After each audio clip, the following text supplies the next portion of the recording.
Hello, and welcome to Technocracy Reloaded, Episode 2, TI. So, when last we met, there had been some altercation. There were developments, yes. There was an altercation at the Ripley's, believe it or not, that involved what appeared to be some space-time and possibly dimensional displacement. There were some photographs that were taken by an agent in panic in the middle of the night. There was ice cream.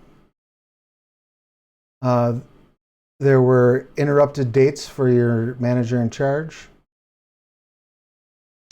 There was a sarcasm Roomba, and there were some discussions of, well, some training in the physical arts. Particularly that involved the Void Engineer getting beat up a lot. So, what we did not have last week was our newest arrival on the scene.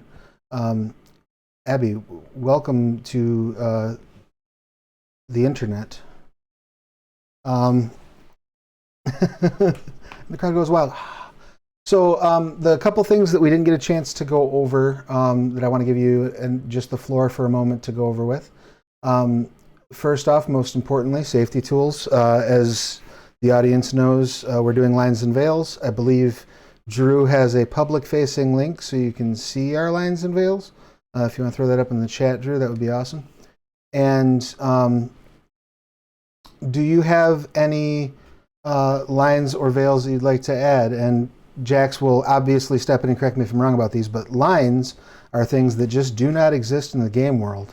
They don't happen, we don't discuss them, we don't bring them up, so on and so forth. Veils are things that are okay to exist, but basically happen off camera. We fade to black, we draw a curtain, we shift focus over to the fireplace while the heroes make sweet love next to it rather than focusing on the sweet and the love. So,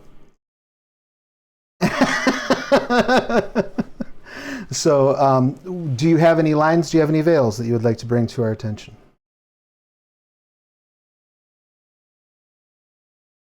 Cool. Just a reminder, I also, slight variant on the X card. If you have a card or a piece of paper or a wave of the hand or whatever you need to do to gesture so I see you on camera, that you want to pause things, we can do that as well. By all means, if you feel like you need a stop or a check-in, say so. We will stop, we will check in. Having said that, let's get into your character, Abby. I've just opened the fresh new character sheet of, I'm going to murder the pronunciation, so please, what's your character's name? Abby? What was the character's name? Malia, excellent. And Malia is a member of the Progenitors. And why don't you tell me a little bit about Malia? What fuels her enlightened science? What are her beliefs based in?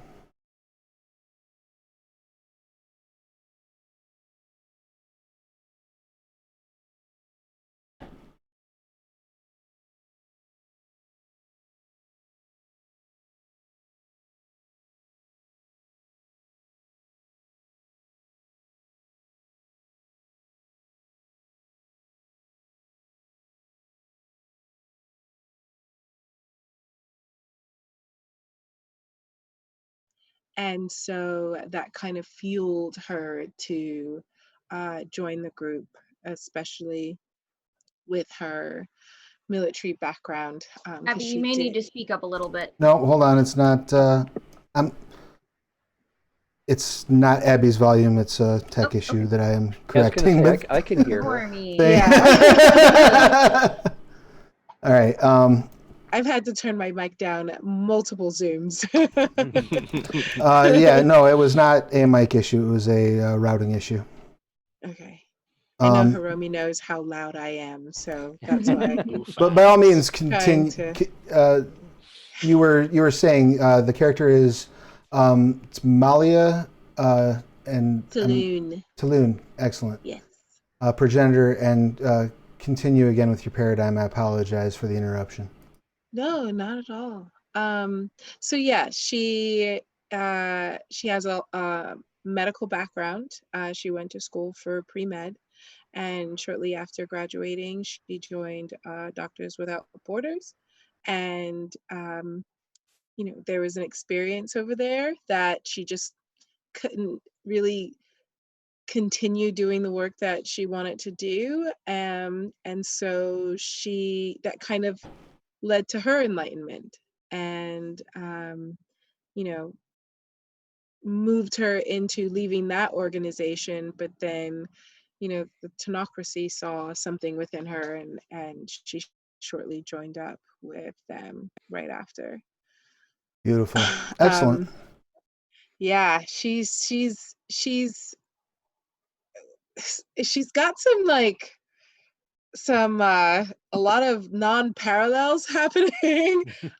She is very much of a loner, but she is okay with having friends, but a very, very small group of friends. And then when she cares about those friends, she cares about them really, really deeply, to the point where it can get a little bit um, strange or Okay. overprotective to a point. And because she suffered PTSD from what happened to her comrades in uni.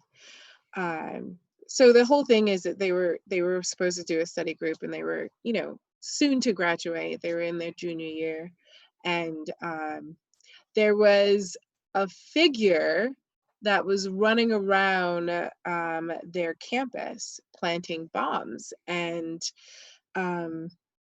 we believe she doesn't know, and she's in absolute denial that monsters exist. She does not believe that monsters exist. She's heard of them, but she absolutely 100% doesn't believe it.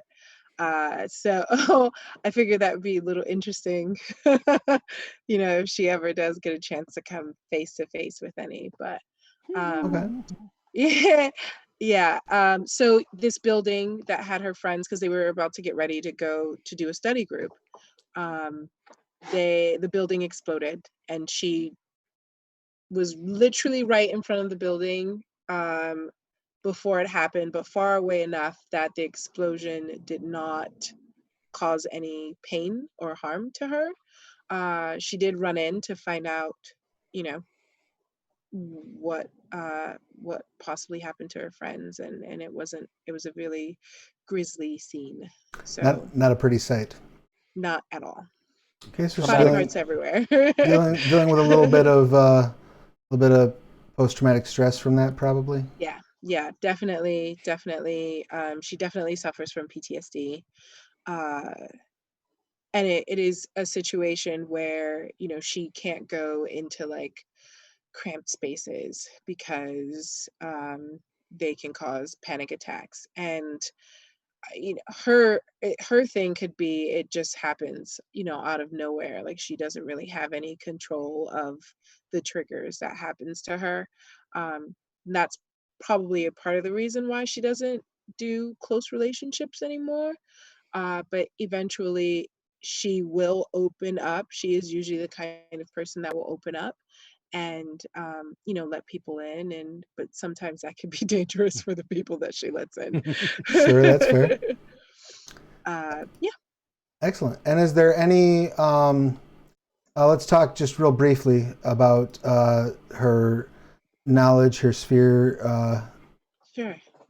training, that sort of thing.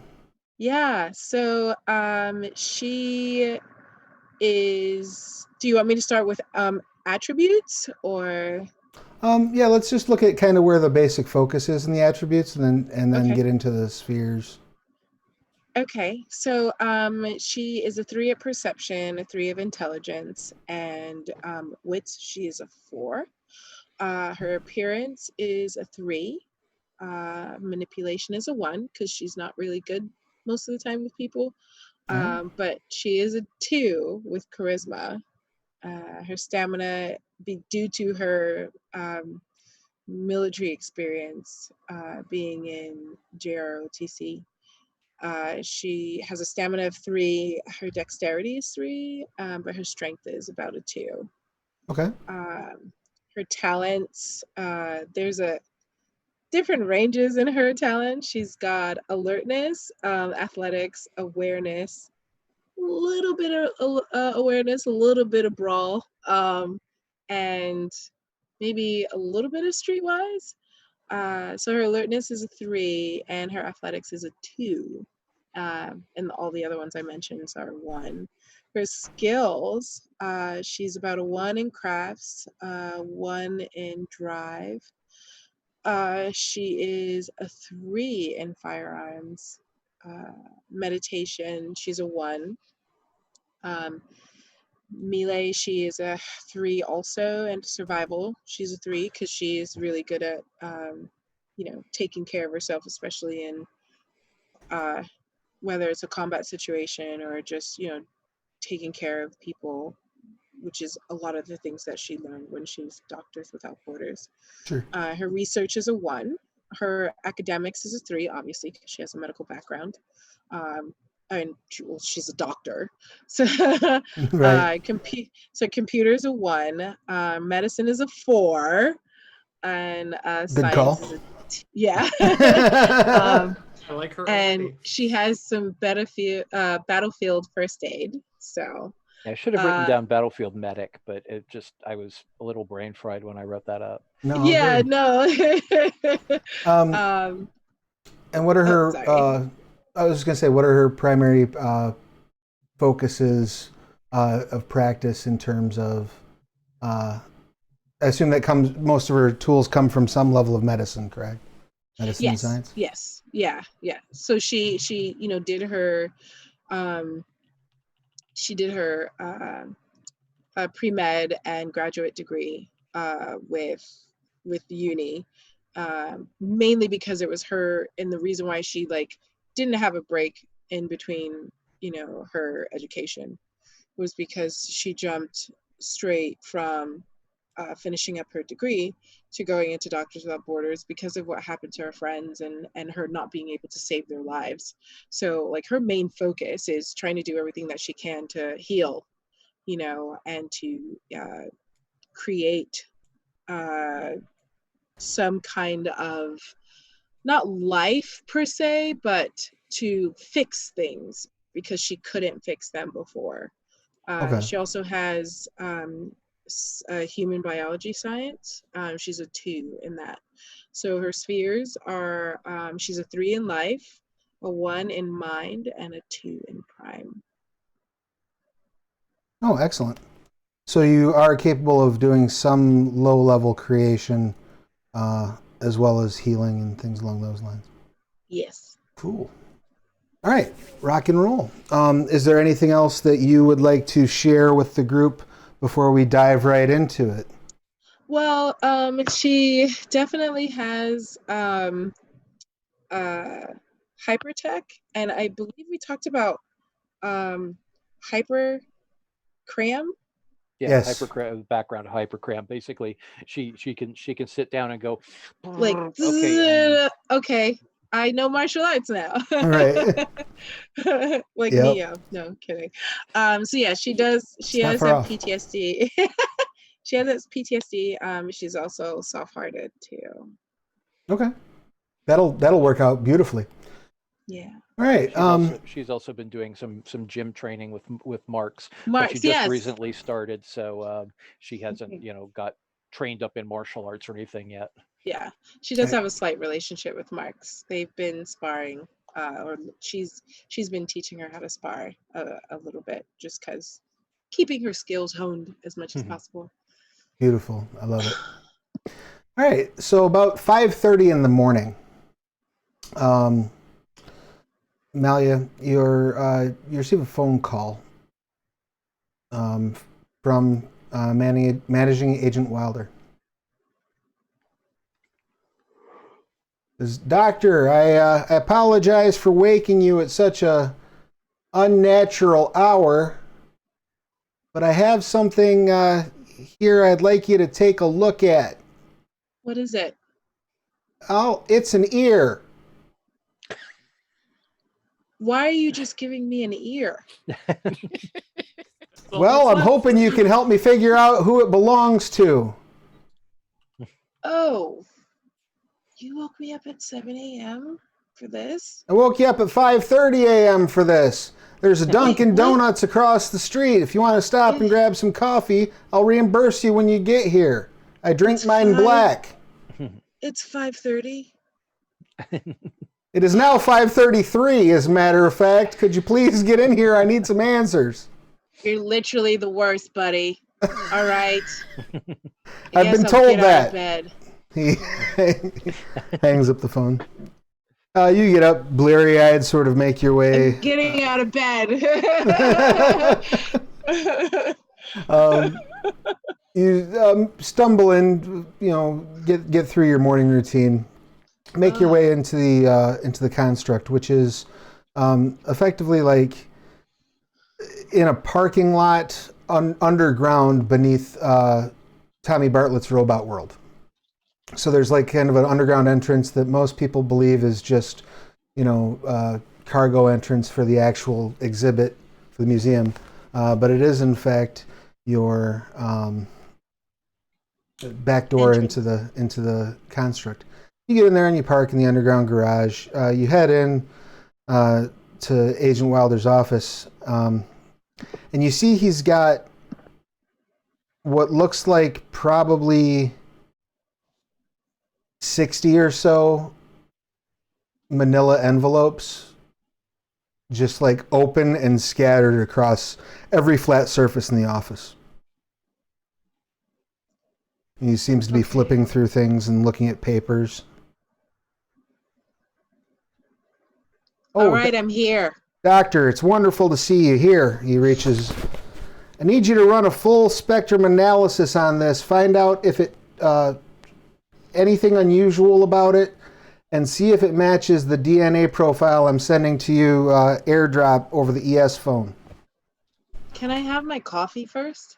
Absolutely. I'll take one as well. And he just reaches out, and hopefully you have more than one in your hand because he's taking one of them. He starts sipping it. Oh, that's a terrible cup of coffee. It's awful. It hurts.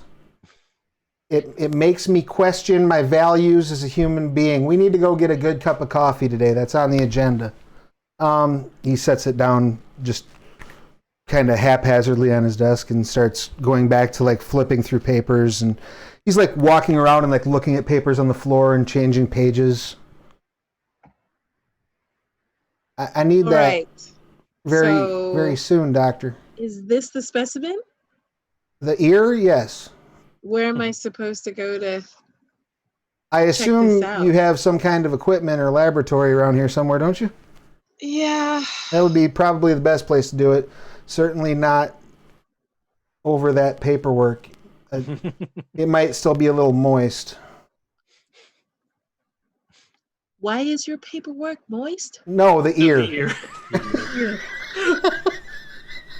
It's really early in the morning. I understand. All right. I'll go and check this out. Give me an hour. Sure. Take all the time you need. All right. Thanks. You go in and you start running some analysis on it, checking it out. Why don't you go ahead and give me an enlightenment roll, and run me through the process a little bit. What's it look like in this lab as you're working? What kind of things are you doing? Is it okay if I run and go get my die? Because I completely forgot about them. Yeah, go grab your dice real quick. While you're getting your dice, no, go ahead. You can do. While you're getting your dice, the the rest of you, all about 7 in the morning, have gotten this picture message that we described last night that came from Agent Green. Agent Green, can you describe for those who might not have been watching last time and to refresh the memory of our players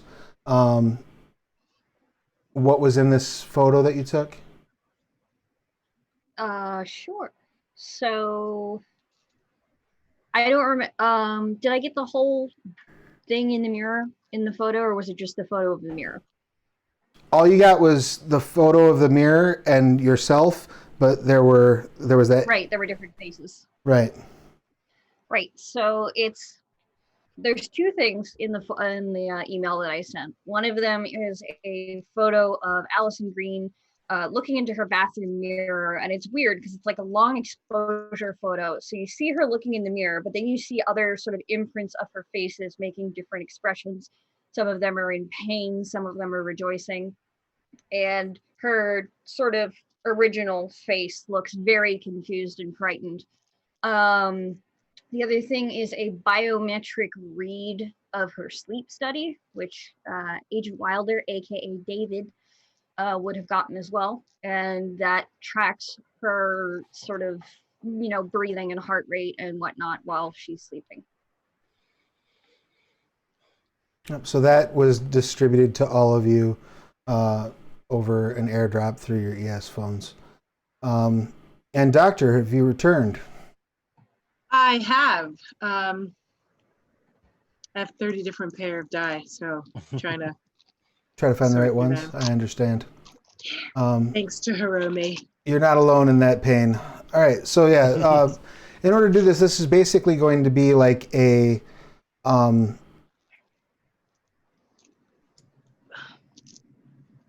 sensory effect. So you're looking at the first dot in the spheres that you're applying. What spheres do you want to use while you're studying this? Let's see.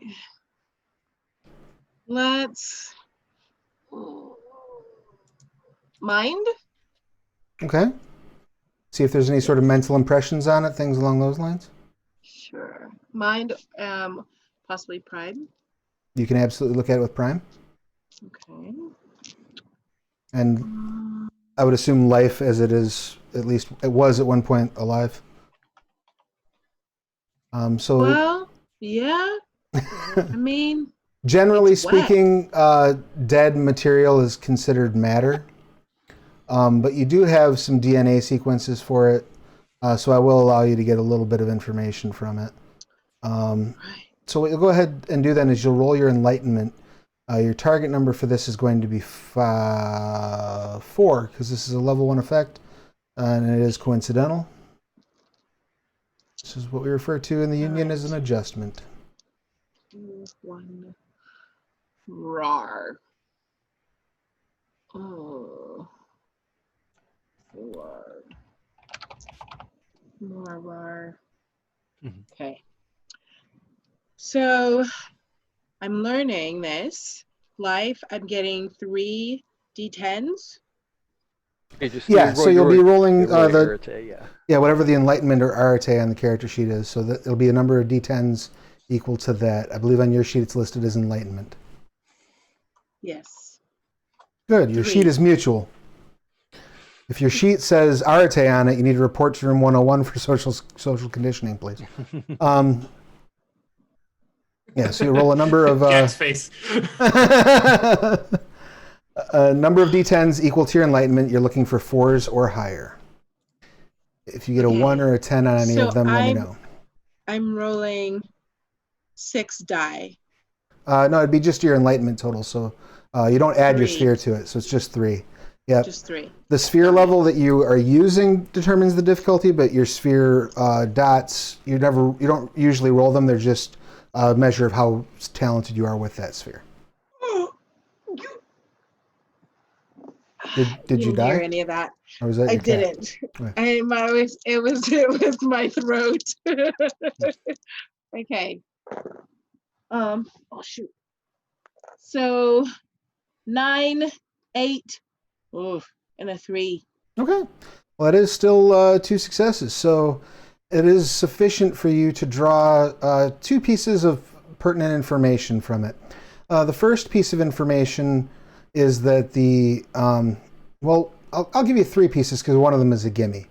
The first piece is that this DNA matches 100% the DNA that you were given the file that Agent Wilder sent you and said, match it against this. 100% match, it's the same DNA. Secondly, you can tell from the mind effect that whoever this ear belonged to had undergone a severe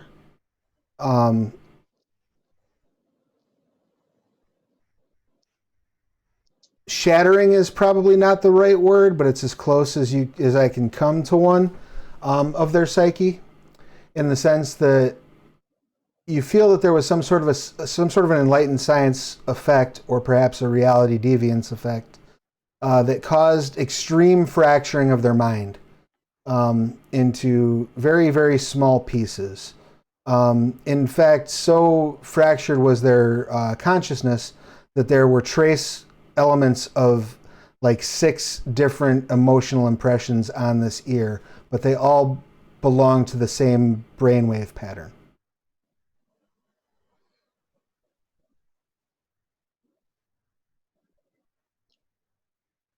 You can get that from the ear?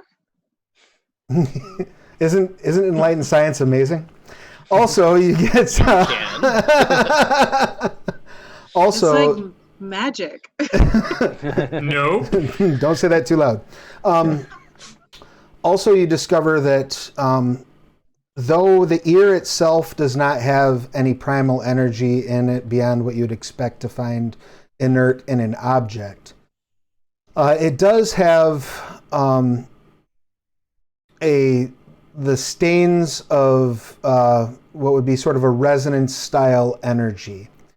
Sometimes if you're in a place that has high levels of primal energy, this will create an emotional stamp on an object or item, commonly referred to as resonance. But the resonance on this ear is utterly alien. And by that, I mean, not only is it nothing you've ever encountered, it's literally nothing you can find in the database. It appears to be... That's weird, because that's not a thing. Right. It appears to be, as near as you can tell, if you had to pull a theory out of nowhere, the equivalent to like dark matter compared to primal energy.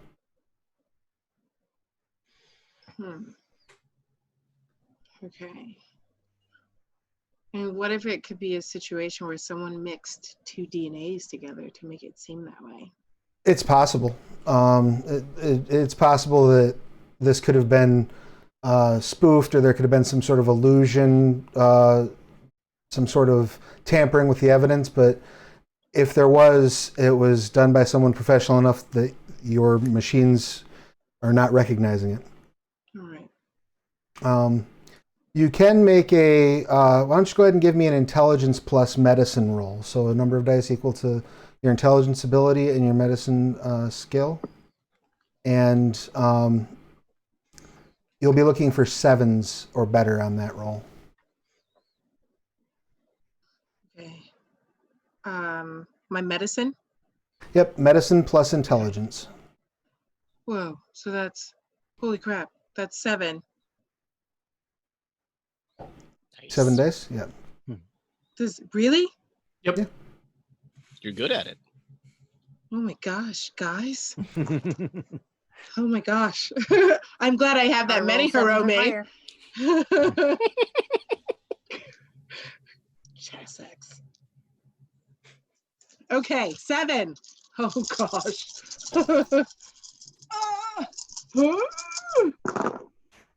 Okay. Oh shoot. Okay, 9, 2, 8, 9, 7, 3, 1. All right, excellent. So that comes up to a net of, if I'm counting right, 3 successes. So Okay. what you discover as you're examining the ear from just a mundane standpoint, it appears as though that ear was bitten off, probably by something that had a mouth at least the size of like a large dog or an adult human. And the teeth were very irregular. There was some slicing from the bite, but there was also some sort of tearing involved as well. So it didn't just come away clean. Okay. I'm assuming that this is everything that I'm going to get out of this report, or this is all the information that's going in this report. So I'm going to take it back to my annoying colleague. All right. Very good. You start heading back to the your annoying manager. Just to be clear, he is the boss man of the construct, theoretically. But yeah, you start heading back to Wilder's office while the rest of you are all sort of pouring in for the day. 2 of you had slept there, right? Yep. So as in the barracks. yes, as you're sort of getting up, getting ready to make your way to breakfast, you see the good doctor. I will get your last name right. Talune? Taloon. Dr. Taloon walking out of the lab, looking downright cross and much like she had been drug out of bed at an unfortunate hour. Yeah, Agent Johnson likes the doc because the doc patches John up. So immediate concern: is everything all right, Doc? Do you need something? No. What's going I'm on? fine. Is there a plague? Ooh, No. sorry. Hang on. Oh. Ouch. Yeah. Jump to mind. Sorry, folks. Triggered. Yes. Is there a problem? No, it's really early. It was really early. I've been up for a really long time. I have to get this information over. I'm just really tired. I think I just need another cup of coffee and then I'll be fine. But I'll see you later, okay? Okay. Good morning, Doctor. Good morning. Question. Is it still morning? Ah! And she kind of beelines right into Wilder's office. Can I tell if she has the ear? Are you holding the ear still? I think I just have the report because I don't think I really want to walk around with a severed ear. Yeah, no, and you'd have it in like a sample bag and stuff like that to keep it from contamination. Exactly. And it was in a Ziploc when it was given to you, not like a real. It was literally just in a Ziploc bag. Yeah, I'm pretty sure I put it in something, in my lab. It's probably still in my lab, in my sequencing machine. It was in the specimen bag when I gave it to you. And that is a sterile environment. It was collected in a specimen bag. That's true. But Sterile environment. Then it somehow wound up in a Ziploc bag. So How did it end up in a Ziploc bag? Someone's bad at lab procedures. you walk in. Molly and I are going to have a talk with them. even down the hall, you two can sort of hear Wilder yelling. Isn't quite the right word, but he's definitely being louder than usual. Does you got that report yet? I do. Thank you. Here is all of the information that I have been able to find. This is an absolute anomaly. I mean, you can read in the notes. There's a different kind of DNA that I've never, ever experienced before, and I'm not exactly sure, unless somebody is out there playing around with human DNA. That is the only thing I can think of. But this Did you get a text message this morning? Sense. I don't think I did, because I haven't gotten a chance to look at my phone because someone called me super early while I was sleeping. Sorry. And that's fair. I'm okay. I promise. I just getting used to the way things are done over here. You know, during my time at Doctors Without Borders, we kind of just, that's neither here nor there. Anyway, so I'm not exactly sure what to do with this information. It just doesn't make any sense to me, but I feel like I need to research this just a little bit more. Well, Where was this found? I have good news for exactly? you, Doctor. You probably will be doing exactly that. What?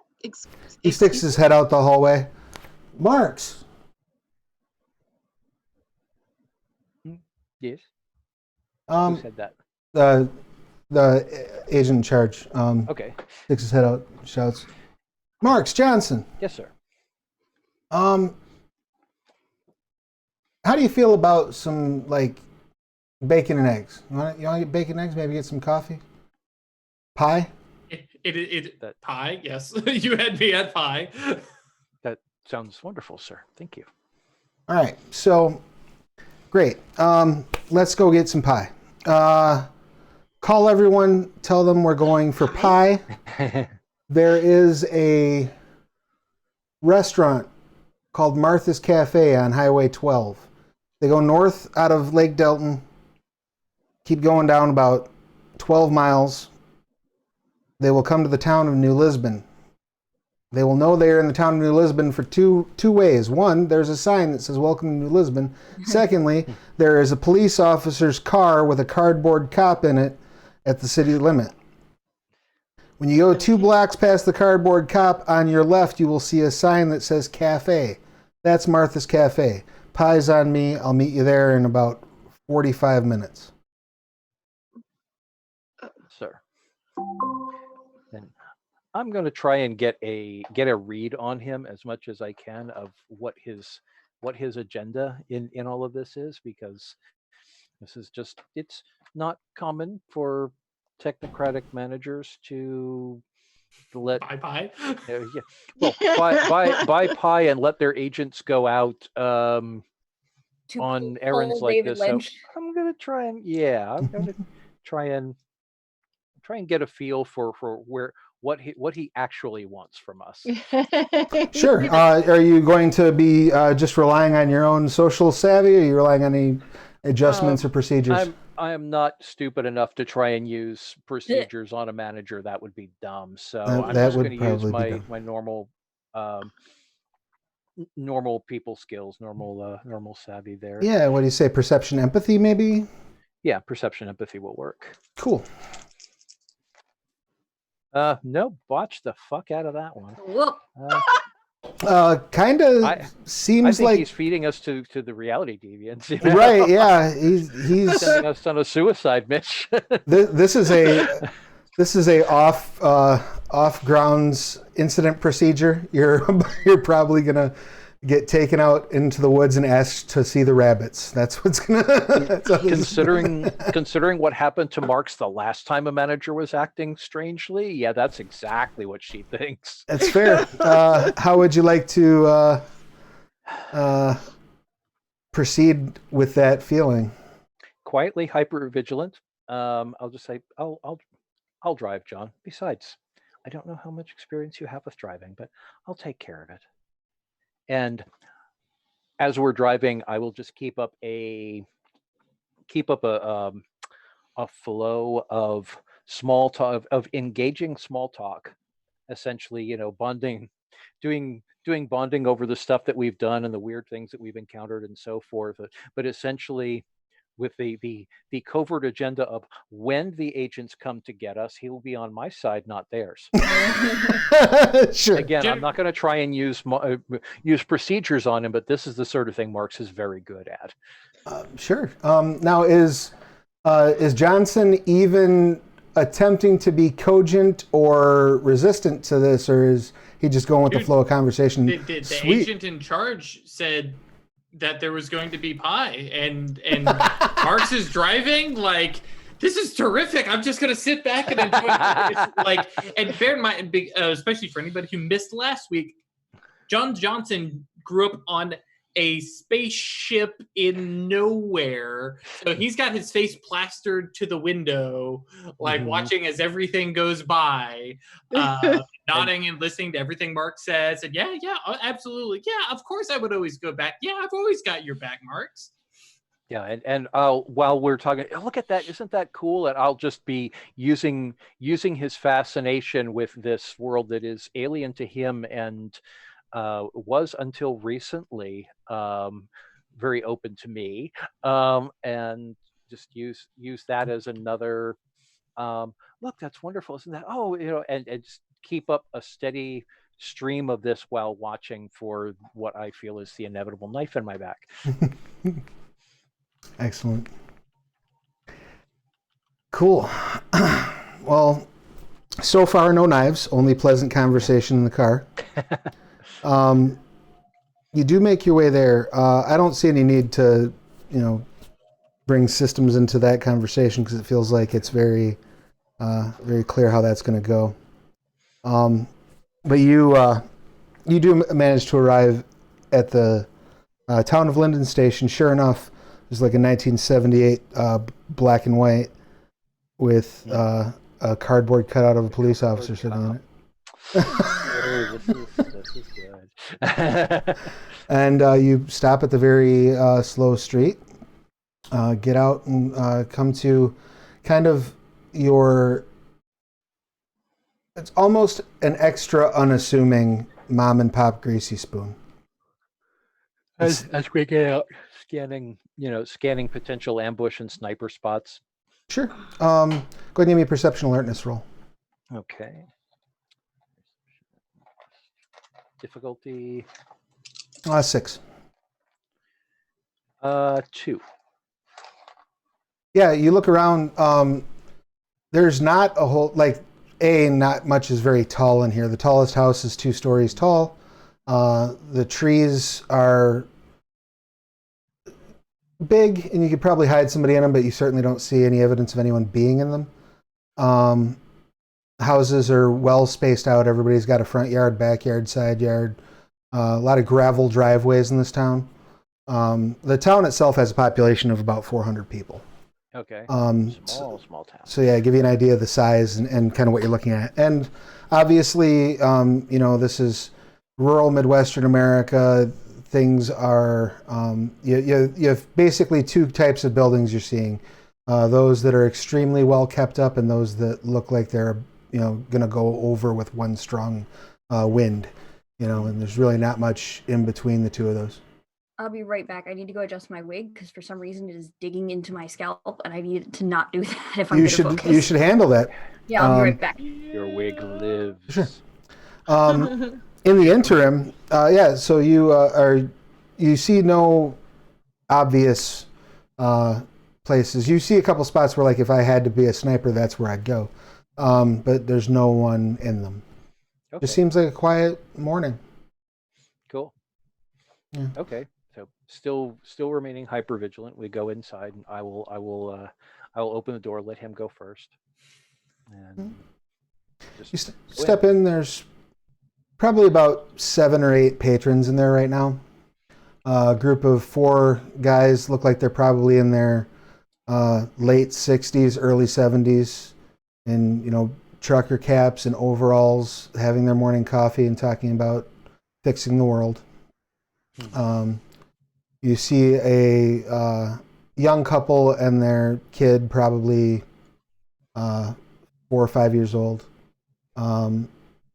They're wearing, the man is wearing a Hawaiian shirt and jorts, and the woman has a wrap on but is wearing a bathing suit.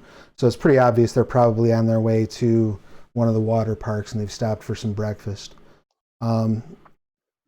Woman comes out from behind the counter. She looks like she's probably about 60 or 65. Heavy set, wearing an apron, carrying a pot of coffee in her hand. Just comes over, flips the 2 coffees over in front of you. You're sitting in a booth or a table? I'm sit at a booth with my back to the with my back as protected as possible. Excellent. Eye on the door, kind of perfect Mhm. place. So she flips the coffee over for you, pours you each a cup, and then Thank you. says, "Start you off with some water, some sodas. We got Coke products, eggs, Oh. bacon. What would you like?" Bacon sounds wonderful. Water and bacon, please. Flash her a winning smile, or as winning a smile as this face gets. That's fair. How about you, One son? of everything, please. Want everything? Yes, ma'am. That's an awful lot of food. He's a growing boy. Thank you. Because John would have been. How about I bring you a breakfast sampler? That's got a little bit of everything in it. That should be fine to start. Wonderful. She writes it down, walks away. Get back to you in a minute as you're sitting there in the restaurant, sort of chilling out. Hypervigilant chilling out. Right, chilling out. Chilling out. Deceptively relaxed, yeah. Agent Green, what is your plan for once you're up and moving in the morning? I'm going to check on Gaston, first of all. Well, See you how don't. he's You doing. have to go far to check on Gaston. He's just sitting at the foot of your bed. Yep. White noise generator silver. Mhm. He says, "Did you rest well?" As well as I can make myself rest. We have a message request to go to a diner in Linden Station. All right. You're driving. Yes. Good. I will permit you time to prepare yourself. I'm going to go check the mirror again while I'm preparing myself, and I'm leaving the bathroom door open. Okay. He says, "Are you troubled from the vision you experienced last night?" Oh, very. I am extremely troubled. I did notice an anomaly in your sleep. Really? Yes. You entered REM sleep more frequently last night, and your heart rate was lower than usual. I would say that you slept calmly.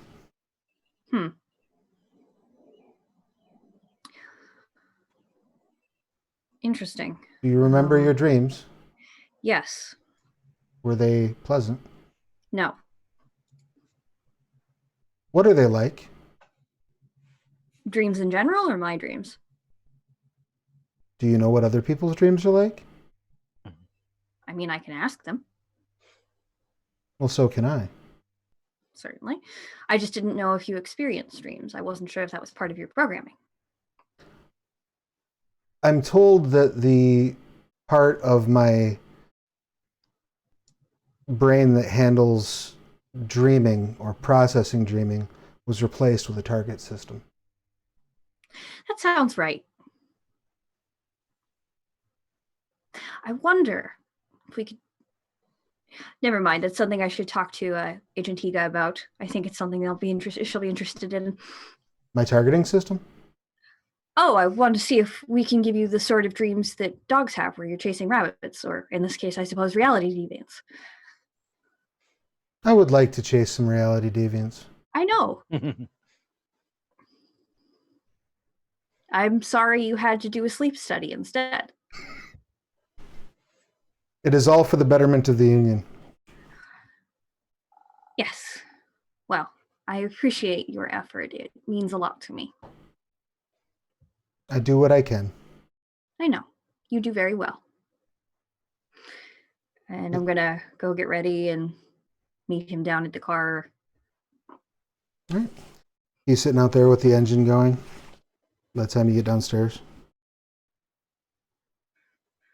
He takes off driving, fully, absolutely 100% obedient to the rules of the road. Oh, bless. Agent Higa, you are like 3 pots of coffee in on the night. having been working on your sarcasm, Roomba, when you hear your supervisor, Higa! Yes. Pie. We're going for pie. On me.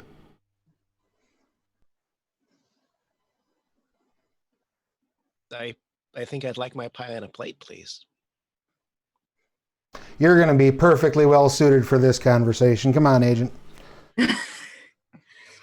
I would still rather have my pie on a plate as opposed to eating it off of you. We're going to have it in a Seems restaurant and everything. I appreciate I see now why you're working on the Roomba. Maybe the two of you should take your own car. Follow me up there. Okay.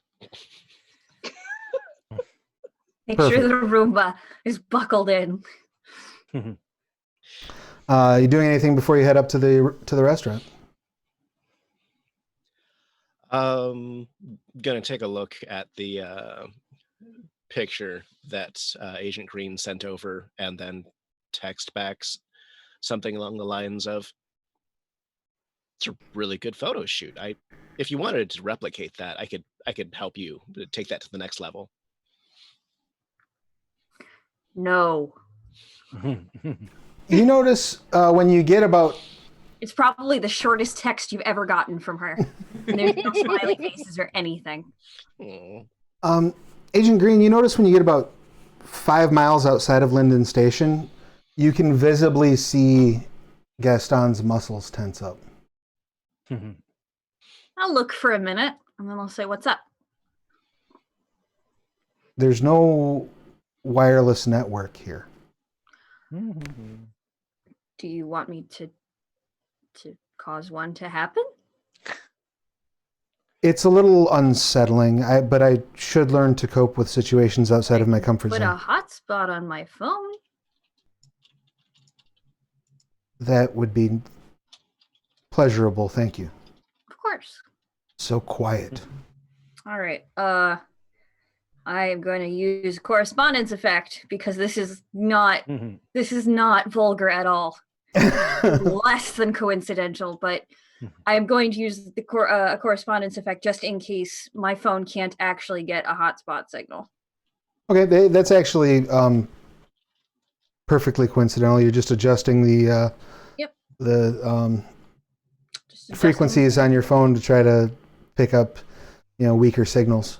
Go ahead and give me it would be effectively data 2. So go ahead and give me a. Well, I have correspondence of 1. So. Oh, is it? Okay. So with correspondence 1, you're probably not gonna be able to pull a signal. Oh, okay. I have a computers of 1. Can I try and roll intelligence computers? Sure. How's it to work? All right. Hold on 1 second. Let me just check my sheet to make sure I have everything in order.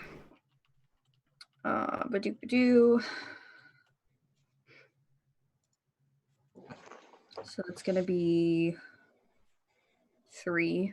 Cool. And standard. Yeah, difficulty 6. 6, okay. 1. You realize that you're not only in a dead zone from mundane, like any mundane signal. Mm-hmm. Your ES phone is not getting a signal right now. Huh. You're in like a total dead zone from even Technocracy frequencies. We are in an anti-enlightened science zone, my dear. I'm still functional. I don't think that it's that bad of a zone. My ES phone is not getting a signal. Did you turn it off and turn it back on? I do that. About that time you pull up, still no signal. Nothing.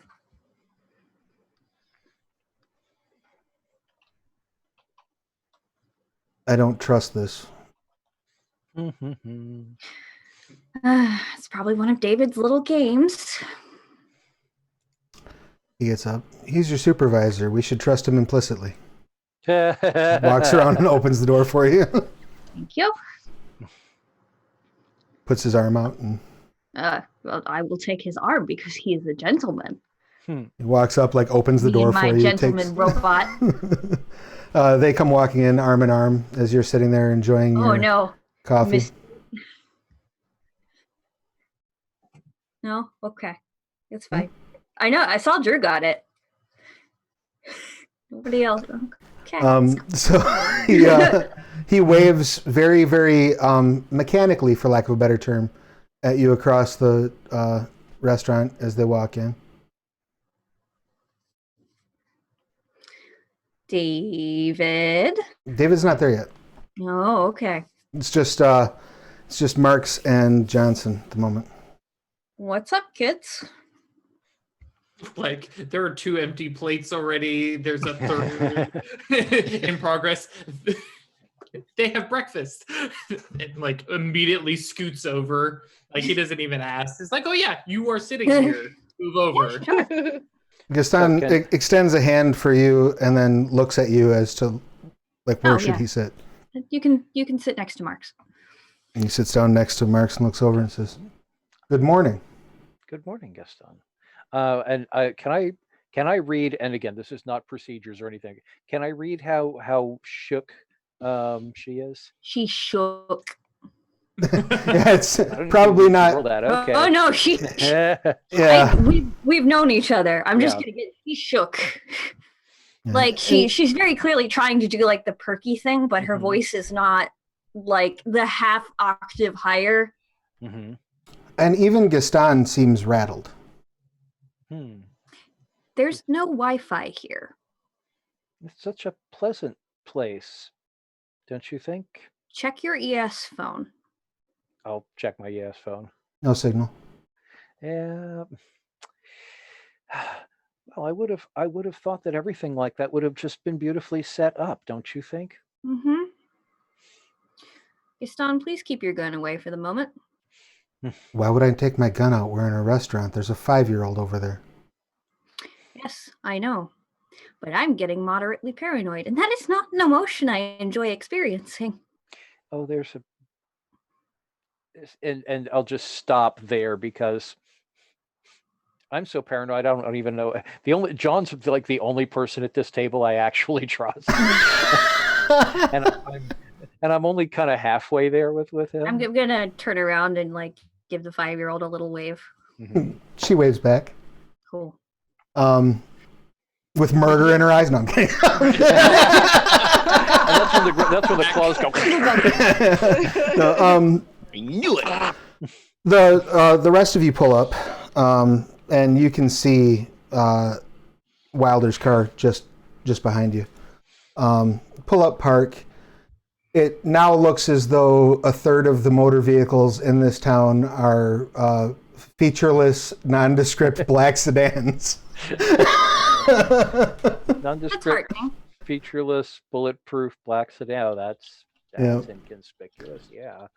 And David walks up to the door. All of the cars look like that. It is inconspicuous. David walks up, opens the door, and says, "After you." David. You see them all walk in. He comes in and says, "Thanks for meeting me out here. Gaston, I need you to do us a favor and just, if you could, watch the perimeter from your vehicle. If there's any trouble, come in and let us know." Gaston says, I'm sure we'll be Yes, sir. able to hear the rattling of the chain gun from in here, David. he says, Wanna don't tell us what violate it's all about? don't violate any protocols unless, you absolutely have to. It'll be fine. What's this about? He sits down where Gaston was sitting. Says, pull up a chair. I assume Higa and Malia sit down? Oh yeah. Malia? Malia. Certainly. It's all right. So I I wasn't need another pot of coffee. sure. He pulls his phone out and taps a couple things and sets it down, like face up on the table. And you can see that there's an app open, and it is it says generating in like flashing text, and there's sort of like a static coming from the top of it. Oh, so okay, he's screening this from everybody else. And he says, Okay. I just wanted to That's a make good sure one. that if the waitress wanders over, we're talking about sports scores or something like that. He waves his finger at the waitress, and she nods, and you see her go over to the pie case and start serving up slices of pie. Says, we're in an area right now where we are off the grid because I Don't wanted say. to speak to you about an operation that is technically beyond your clearance to be aware of. Waitress comes. Johnson Paradox. immediately looks Mm. very uncomfortable. Waitress comes over and sets down pie in front of each one of you. Beautiful apple pie. Says, anything else? Coffee. Of course. She pours you each a cup and then walks away. It's a damn fine cup of coffee. Isn't it? And this pie is so good it should be considered a crime. He says, in 1999, I was just a black suit field agent like you. And thanks. Appreciate that.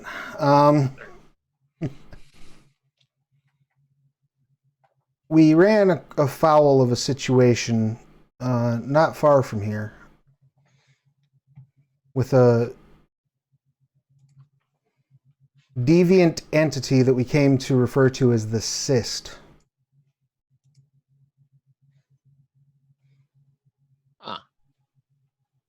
The cyst? Yeah. Could never quite get a finger on exactly what it was. Like a infected wound in reality itself. That's impressive. Interesting. Yeah. Well, and 90s were a different time. We were all pretty sure the world was about to end. And we weren't the only ones that were of that opinion. This was not, at that time, the plucky, laid-back, relaxed, small, fun construct that it is today. Don't know what you're talking about, David. We're so incredibly serious and focused on our job all of the time. This construct, while we always did do the experiments and the work that we're doing now, we're also considered front lines activation for amalgams dealing with reality deviants, particularly a group of MURDs on the Ho Chunk Reservation nearby, and a pack of TEs. Used to fight like black suits and dogs.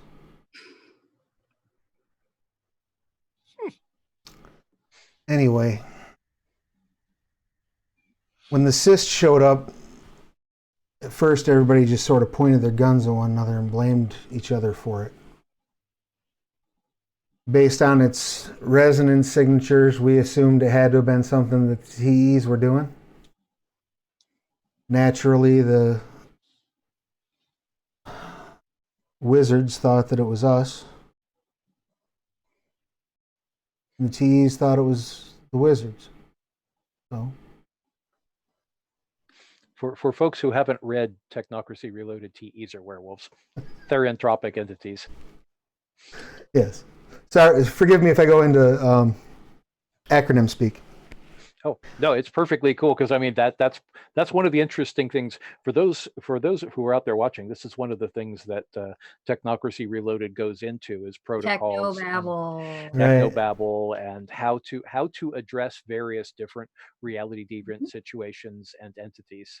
And part of what Travis is doing is using the technocratic proper technocratic Lingo. protocols and labels and lingo for werewolves and spirit entities and shamans. Exactly.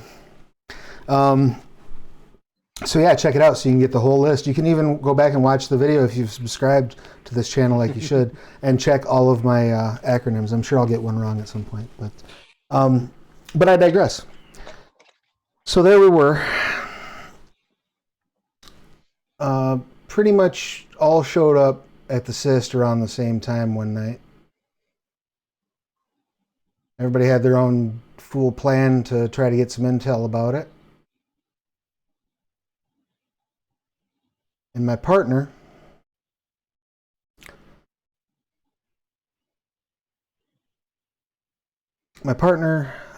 did the absolute bravest and stupidest thing I have ever seen an agent do. Abby, are you talking? Because I think you're muted. Or is she not Abby, talking you're to muted. us? I think maybe she's talking to someone on the phone. Oh. No, I just didn't want background noises or anything to Oh, I thought you were get in the speaking. way. Yeah. No, Okay. I'm just singing to myself. Oh, beautiful. He says, so we all showed up basically the same time. My partner, he walked out, tossed his gun on the ground, and said, "There's bigger fights here than the one that we have." And so for about 3 months,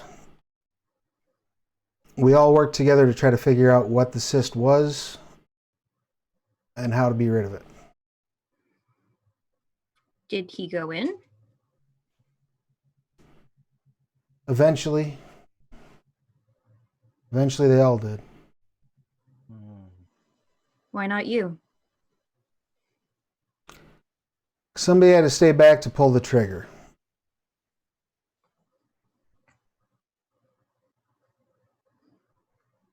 They figured out a way to make a seal to lock the thing up. Unfortunately, it required an awful lot of primal energy to fuel it. Like the kind that you would get from sacrificing an amalgam of agents, a coven of witches, and a pack of werewolves.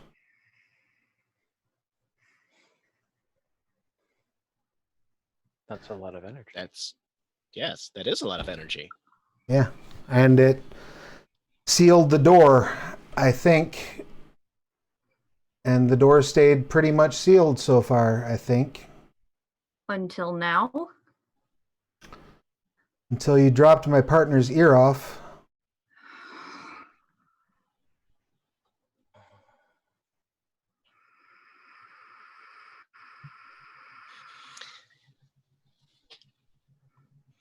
That's Well, okay. alarming. Coinky-dink. Now, I'm telling you this for two reasons. One, I think you're good agents and I trust you. Two, there's nobody else that I can turn to at this point. As far as the Technocracy is concerned, that amalgam was lost in a firefight with TEs.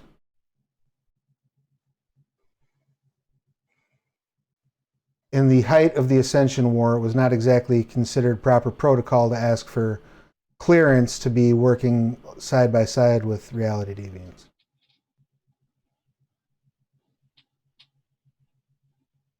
Oh wow, we're just learning about all kinds of things that can get us killed. Well, you bring an excellent point up. I need to figure out why Agent Smith is back. What the hell he was doing at Ripley's Believe It or Not.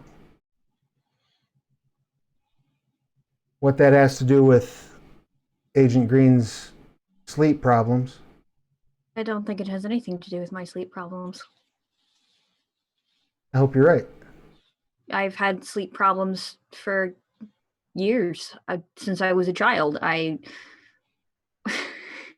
You said the what was it, the cyst? Huh? Opened in the 90s. You what? No, I had nightmares since I was a child. Uh-huh. Did your nightmares tend to be photographed in the mirror? No, I had contact with an entity. I understand that, Agent, and you then, after having contact with Agent Smith, had what it can be best described as a waking psychotic episode, which I largely believe to be. I'm certain it's not psychotic. Gaston saw it too. Which is much more disturbing. Huh. Which, Doesn't make me feel better. I mean, good.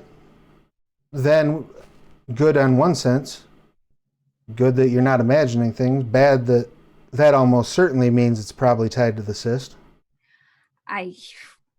It could be TEs in the area. It might not have anything to do with the cyst. I mean, we don't know that that odd alligator entity that we saw had anything to do with the cyst. We know it's from beyond the horizon. Coincidences do exist, and unless we have data that can tie it together, we can't say that one's causing the other. We could say that we're somewhat fucked right now, though. Well, then Doc, maybe there was something you wanted to say? No. The problem with bribes is that bribed parties usually want more. They don't tend to stay bribed for long. I'm sorry, was I giving you the impression I'm bribing you? No, I meant the sacrifice. Oh, I mean the energy. I mean, yeah, you're damn right they don't. That probably wants more. We don't have a pack of teas to sacrifice to it. Don't get me And wrong. I'd rather not. I've slept well, knowing what we put away, but I don't think I want to spend the rest of my years having nightmares about two groups of friends dying. Having said that, I wanted to make sure that each one of you had the educated and knowledgeable decision whether or not you wanted to move forward in helping me sort this out. If you don't, he pulls out a device that looks like a pen and has a blue light at the end of it. No harm, no foul. We had a nice pie and coffee, and I'll see you at the office in a few hours.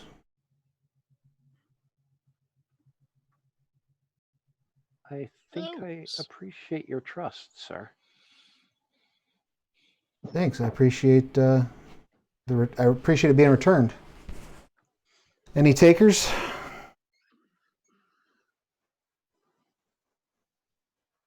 Can I raid the armory for this? Oh, I'm sure at some point that will be required, but I'm in. probably some more field work first, don't you think? Oh, sure. I mean, I'm not even sure if it's going to be showing up in the same spot. Where did it show up before? Oddly enough, under the wave pool at Familyland. Oh, Now it's at Ripley's. Huh.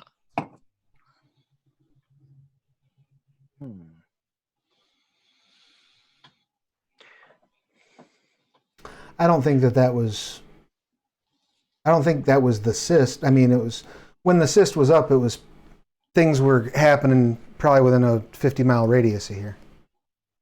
Gauntlet would drop suddenly. That was a fun one. You have different definitions of fun than I do. Being a little sarcastic, though. I will never forget the phone call about somebody being chased by their refrigerator. What? Sorry? Oh, there was Behold, because the origin of it. your refrigerator's running.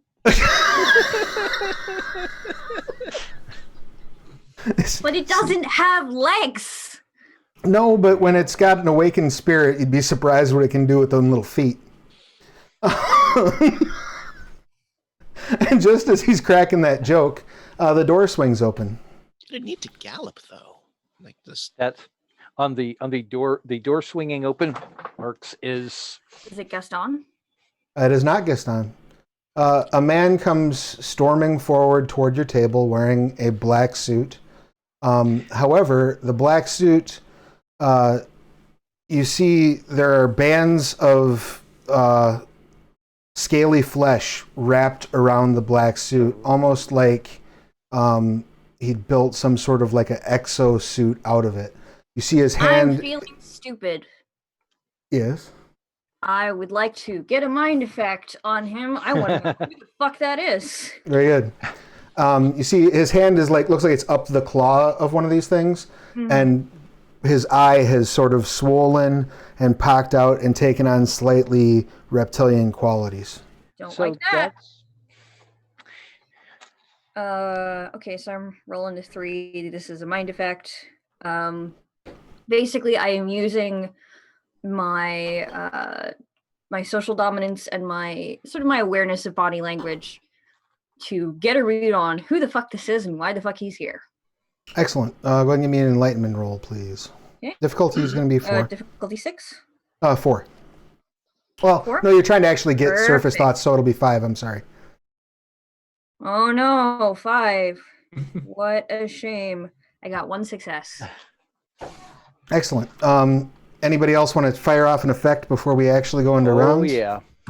So Yeah. noticing that like claw and eye and stuff like that, I've got basically faster than anybody else can notice.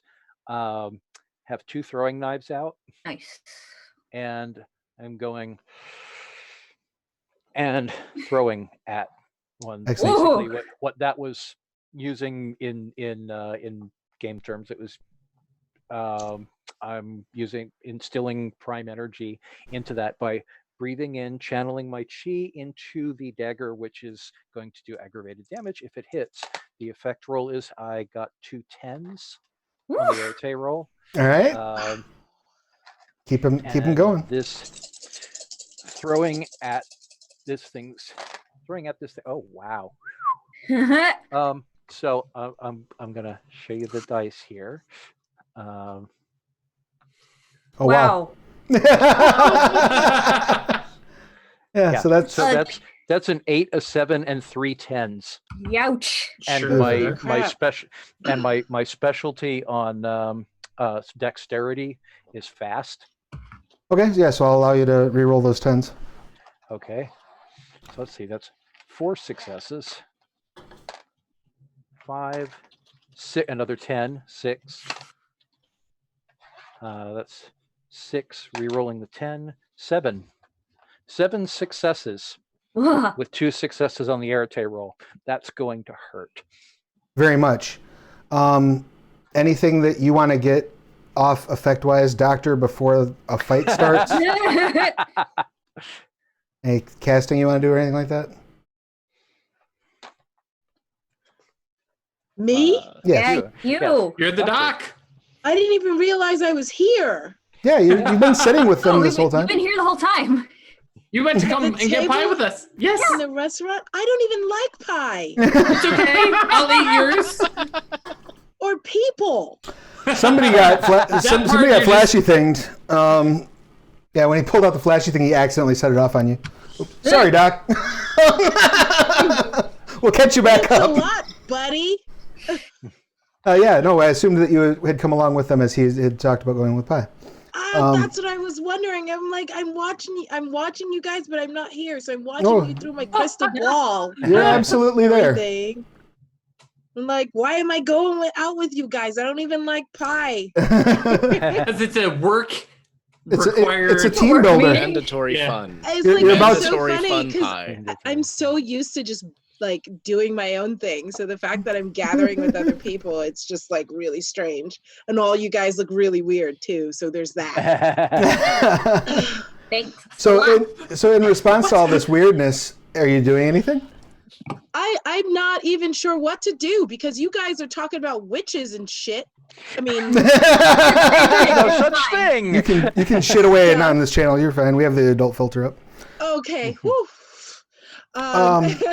Yeah, so you're it's weird. talking about all of these occult things, and that stuff doesn't exist. So either you're all from the loony bin, or something is going on. You guys are like trying to trick me, and maybe Right. this is like your friend. Is this in hazing? This little Right. exoskeleton. You guys are hazing the crap out of me. Beautiful. So you're sitting there trying to process if this is really happening. Agent It's Johnson. not. It obviously is not happening. Agent Johnson, what do you got? Any effect you want to try to get off? Well, I did get some XP. Yes. So I did buy some finger guns. At some point. Excellent.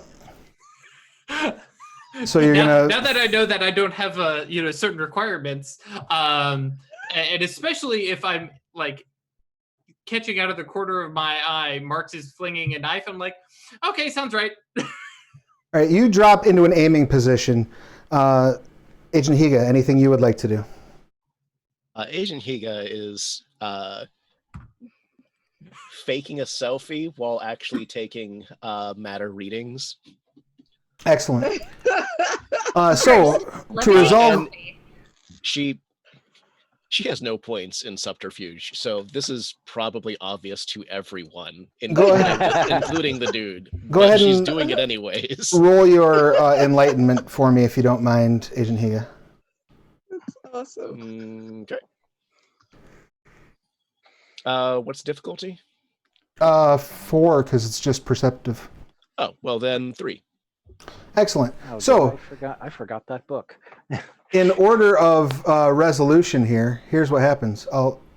As you start reaching into the mind green, you see an absolute mental kaleidoscope.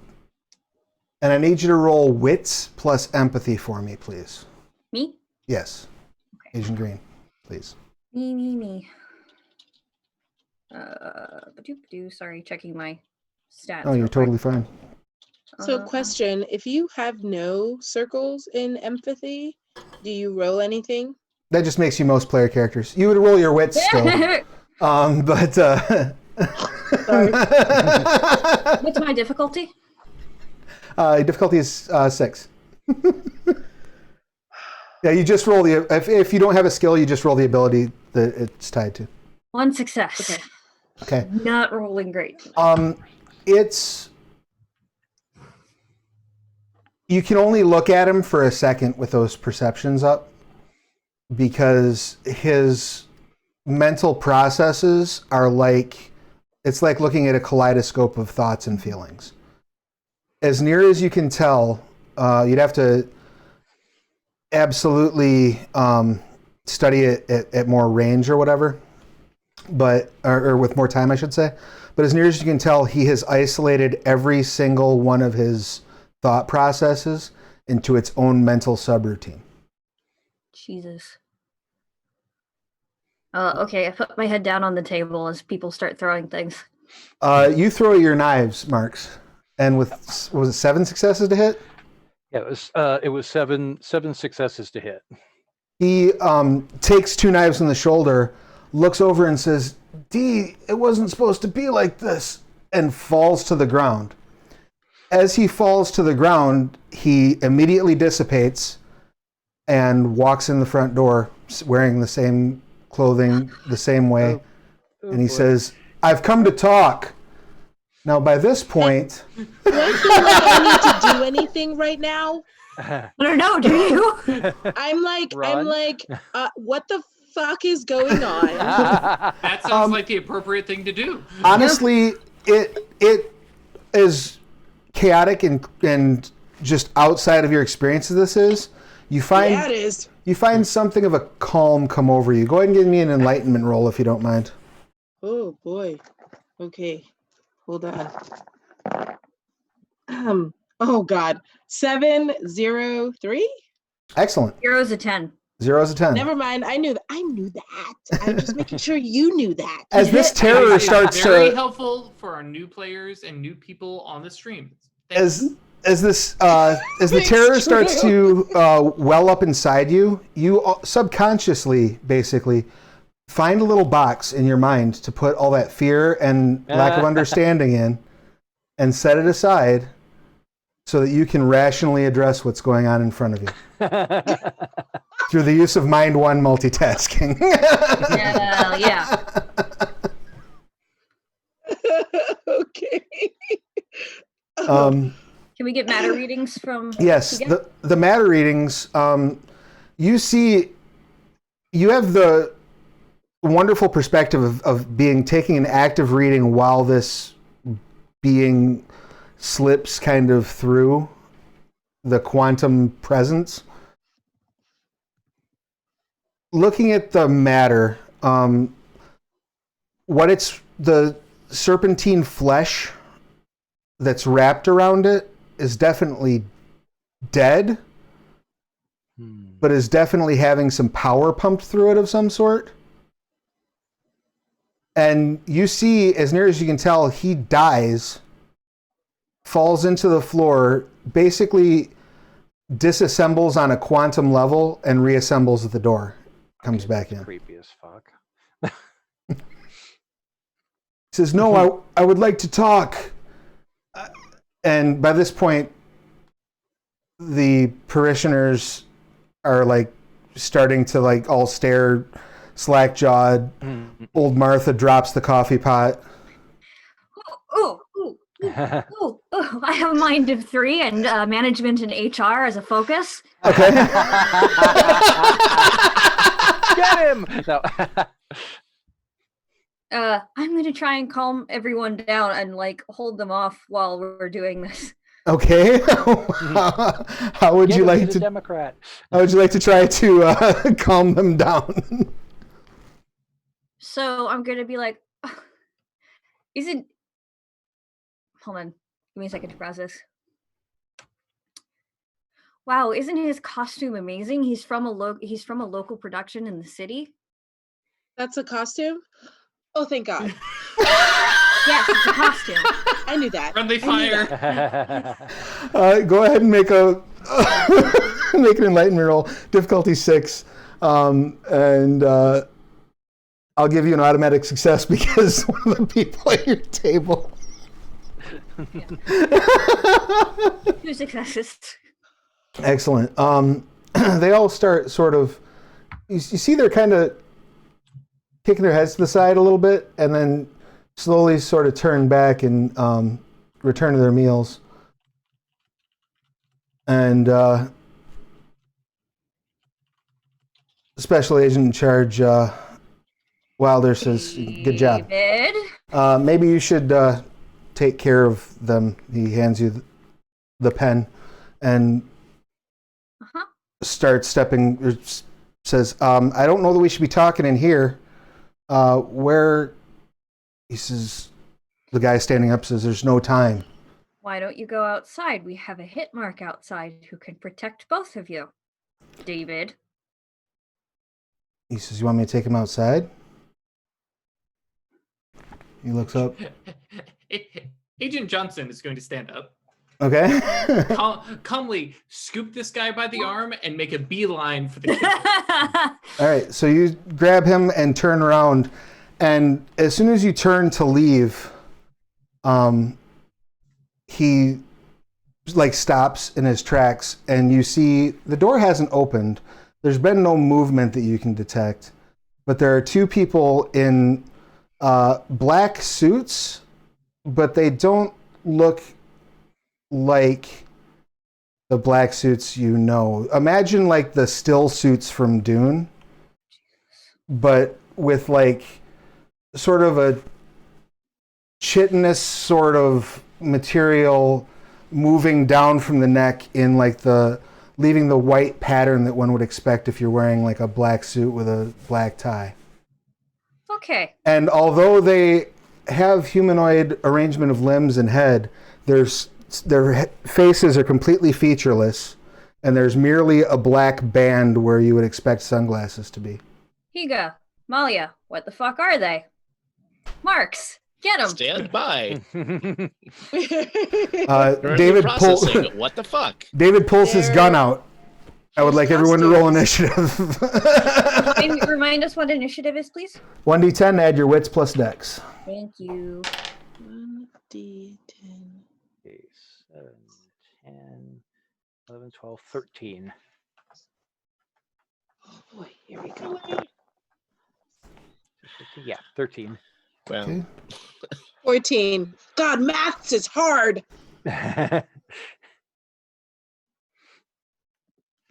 You got a 14, Doctor? Yes. Excellent. Oh, beautiful. Yeah, if you all type yours in the chat, that makes it super easy for me. And you got a 16, you said, Dex? Yes. Excellent. Say wits and alertness or dex bonus? Wits and It's- dex. That's what I thought. 1d10 plus dex. wits and dex. Wits and dex. Yep. Okay, I'm sorry, I figured that wrong. It's it's my game and I'm still. Yeah, sorry, it's 15. It changes a lot. All right. I think every edition it changes. So he got a 7. All right. literally the worst she can roll. Beautiful. So the first initiative does go to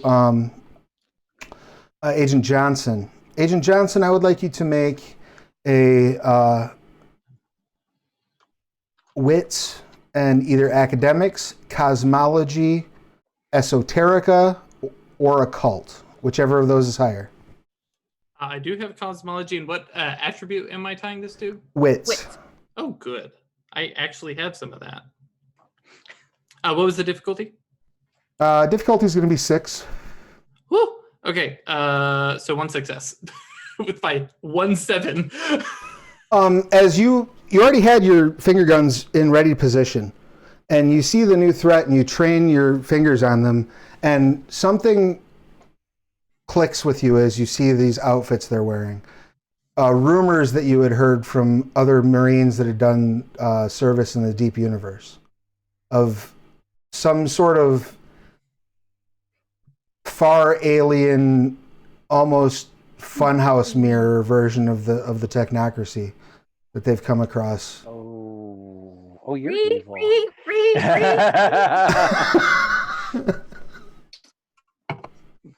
And you're pretty right. sure that these are God members damn it. of the agency,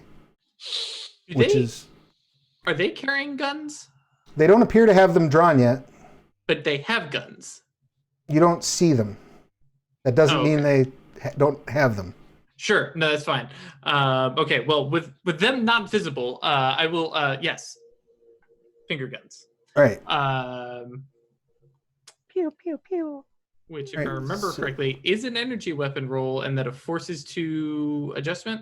Yep. So you roll the enlightenment of the device to figure out how well it does on forces. So your difficulty is going to be, it's an adjustment. So this is going to be vulgar with witnesses. That's fine. So this I'm is saving their lives. going to be difficulty 7, Okay. and you take 2 points of paradox. All right. Enlightenment 2, if that's what you're looking up. Thank you. And is there anything I can add to that, like willpower? You can spend a point of willpower that if you get a success, you will get an additional automatic success. Cool. I will do that. Oh, just 1 success. So that becomes 2. Yes, so that becomes 4 points of damage that it will do on the weapon damage rating becomes 4 because it's forces, so Okay. it gets Then I still have to Bumped roll up. Dex plus energy weapons to hit. yes. Okay, which that's fine. That's 9 dice. And this would be difficulty 7 as well. Difficulty 6. Difficulty 6. That's a lot of dice. I'm so sorry. Okay, so just because I'm trying to remember my WAD rules, I'm subtracting successes from ones, right? Yeah. Okay. Yes. And then 10s are re-rolled if they apply to. If you have a my specialty that applies, yes. in small arms, which we had discussed last time. So I'm Yes. going to re-roll my 2 10s. I don't think I noted any specialties, and I should probably do that. Which is 2 more. So 4 successes, a 9 and a 7. So All no right. more re-rolls at that point. So you let go with the finger guns. Pew pew!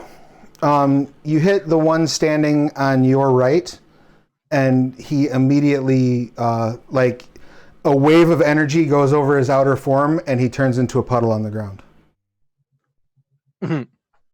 I'm going to note that Johnson is also kind of sweeping Agent Smith, or whatever his name is, back behind him. He's pulling the full bodyguard maneuver. Excellent.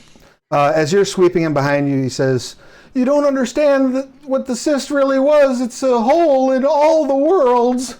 And while he's screaming that, it comes up to 16. So that would be Agent That's me. Agent Green. What do you got?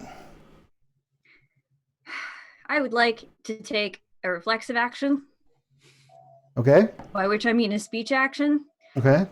by which I mean I'm yelling, Gaston! Excellent. And then I'm going to start sweeping the room with the pen device. Go ahead and roll the 3 enlightenment of the device. Because my job is not direct combat. My job is making sure the civilians don't know what the fuck is going on.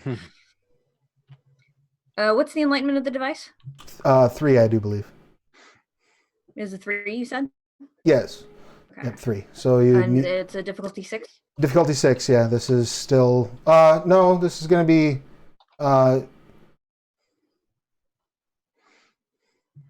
This is going to be difficulty 7. It's going to be. Well, no, it'll be difficulty 8 because it's going to be vulgar with witnesses. Shit. Because you're not going to get everybody in the room at the same time with that thing, and they're already Is there freaking a way out. to add my own mind to it? Not really. You can spend your own primal energy to bring the difficulty down. Yeah, I'll do that. Okay. So you can spend up to 3, so you can bring it back down to difficulty 5, but you're still going to take 2 points of paradox for doing it. I hate paradox. Actually, I have a better idea. I'm not going to do that. Okay. I'm going to pull the fire alarm. All right. You run over and grab the fire alarm, and you hear like And push open the emergency exit. you hear like a hissing noise for a second, and nothing happens. And you push. Is there an emergency exit? Yeah. You hit the door on the emergency exit. The door pops open. Fire! Everybody out! All right. I mean, getting people to leave right now, not going to be too difficult. They start running for the back door. Okay, great. That will bring us to Mark's, right? Oh, All right.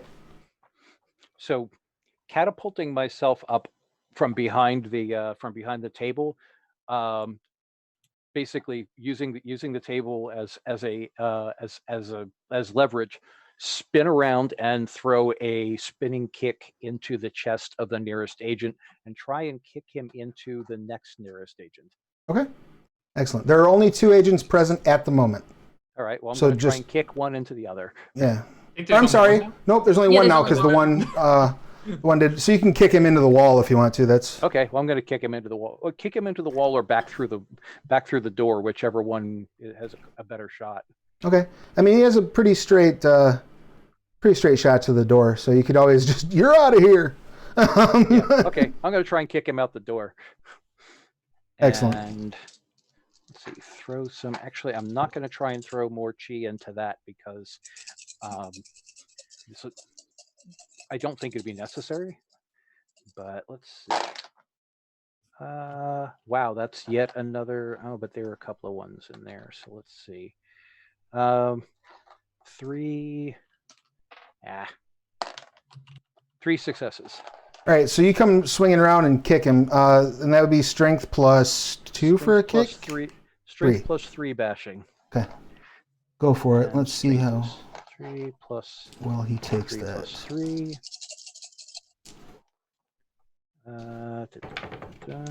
4 successes. Ooh. All right.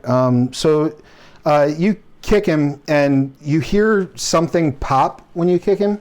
Mm-hmm. Like maybe you did a rib in or something like that. And he does stumble back to the door.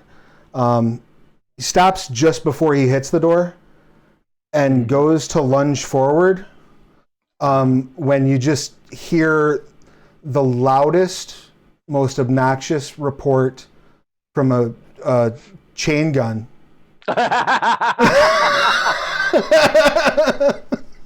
Oh, man. As he liquefies, flying back into the room. Gaston comes walking in through kicks the door down and walks in. He's looking around. Targets. He points at Martha. Target. Is this a target?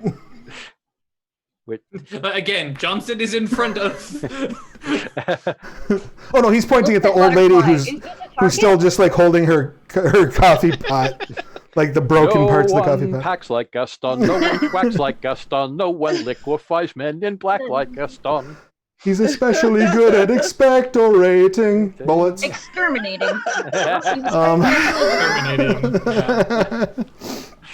So yeah, at that point, we do come to, I believe next up is Malia, if you wish to take an action at this point. So the two black suits have sort of melted. Looks like Agent Green is rushing people out the back door. What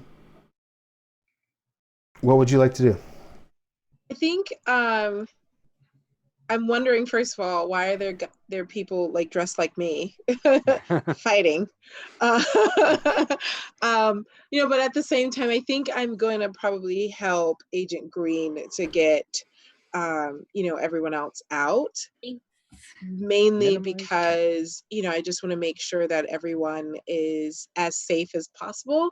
So I think that'll probably be my primary focus first, is making sure to take care of the people. I'm like, why are we fighting in the restaurant, guys? I didn't even want any freaking pie in the first place, but here we are. So I'm going to probably do my best to help out. All right, you start ushering people. And then come and assess the situation afterwards. All right, you start ushering people out the door. Agent Higo, what would you like to do? Taking samples.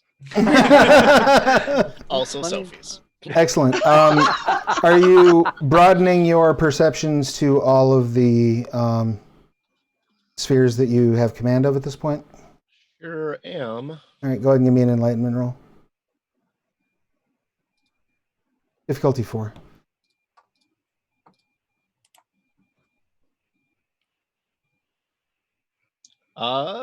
Just one. Okay. What other sphere would you like to activate? You already have matter sentences up.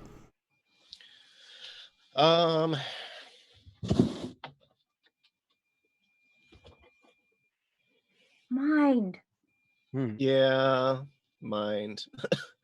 I'd like to do data, except I don't think these people have a lot of always data here to help. I'll do Okay. mind. Matter in mind. So, as near as you can tell, looking at these with the basic perceptions of matter in mind, those two puddles of goo on the ground shared a mind. As near as you can tell, not like we're in telepathic contact with one another, but we're like resistance is futile. We are Borg. Like that. And the matter that's left behind this goop comes back as unidentified element. Sounds right. Gonna try to remember the waitress's name, and then Martha. Why'd you say that name? Martha, That's if her you're name. still here. Batman comes in and says, "Why'd you say that name?" She's literally just standing there, Martha, holding the coffee pot with her mouth agape. Can I have a turkey baster? Coming right up. She turns and starts to walk alcohol away. wipes, please. She turns and walks away. David yells, "Somebody get outside and flash my brights at that crowd before they turn into a problem." On Oh it. yeah.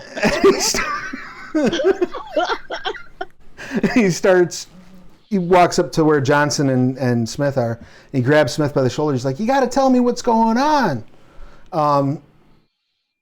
Also, with your matter and mind readings, Agent Higa, you would get that the dead flesh that's strapped around Agent Smith appears to incorporate on the molecular level.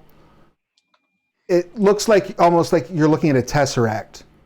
Like this matter is existing beyond the plane that it's currently existing in. There are connections that go to nowhere and reappear within the flesh of these beings. And you can definitely sense that it still has some sort of consciousness attached to it that is subservient to Agent Smith. So going back to the top of the order, Agent Johnson, are you doing anything to press the combat forward? Are you trying to restrain Agent Smith? Are you just readying yourself for more trouble? What's your plan? Two agents, enemy agents. I'm not gonna. They're now goo piles in one form or fashion. Yes. And David is shaking Agent Smith, and then said to go flash the headlights at the crowd. So I'm gonna go to the car. So you're gonna run. All right. You do see Agent Green by the exit where the people are at. Just an FYI. So she may be able to handle that closer than you, but it's up to you, whichever way you want to go. No, actually, yeah, it's Agent Johnson. He follows orders. Yeah, he's running the car.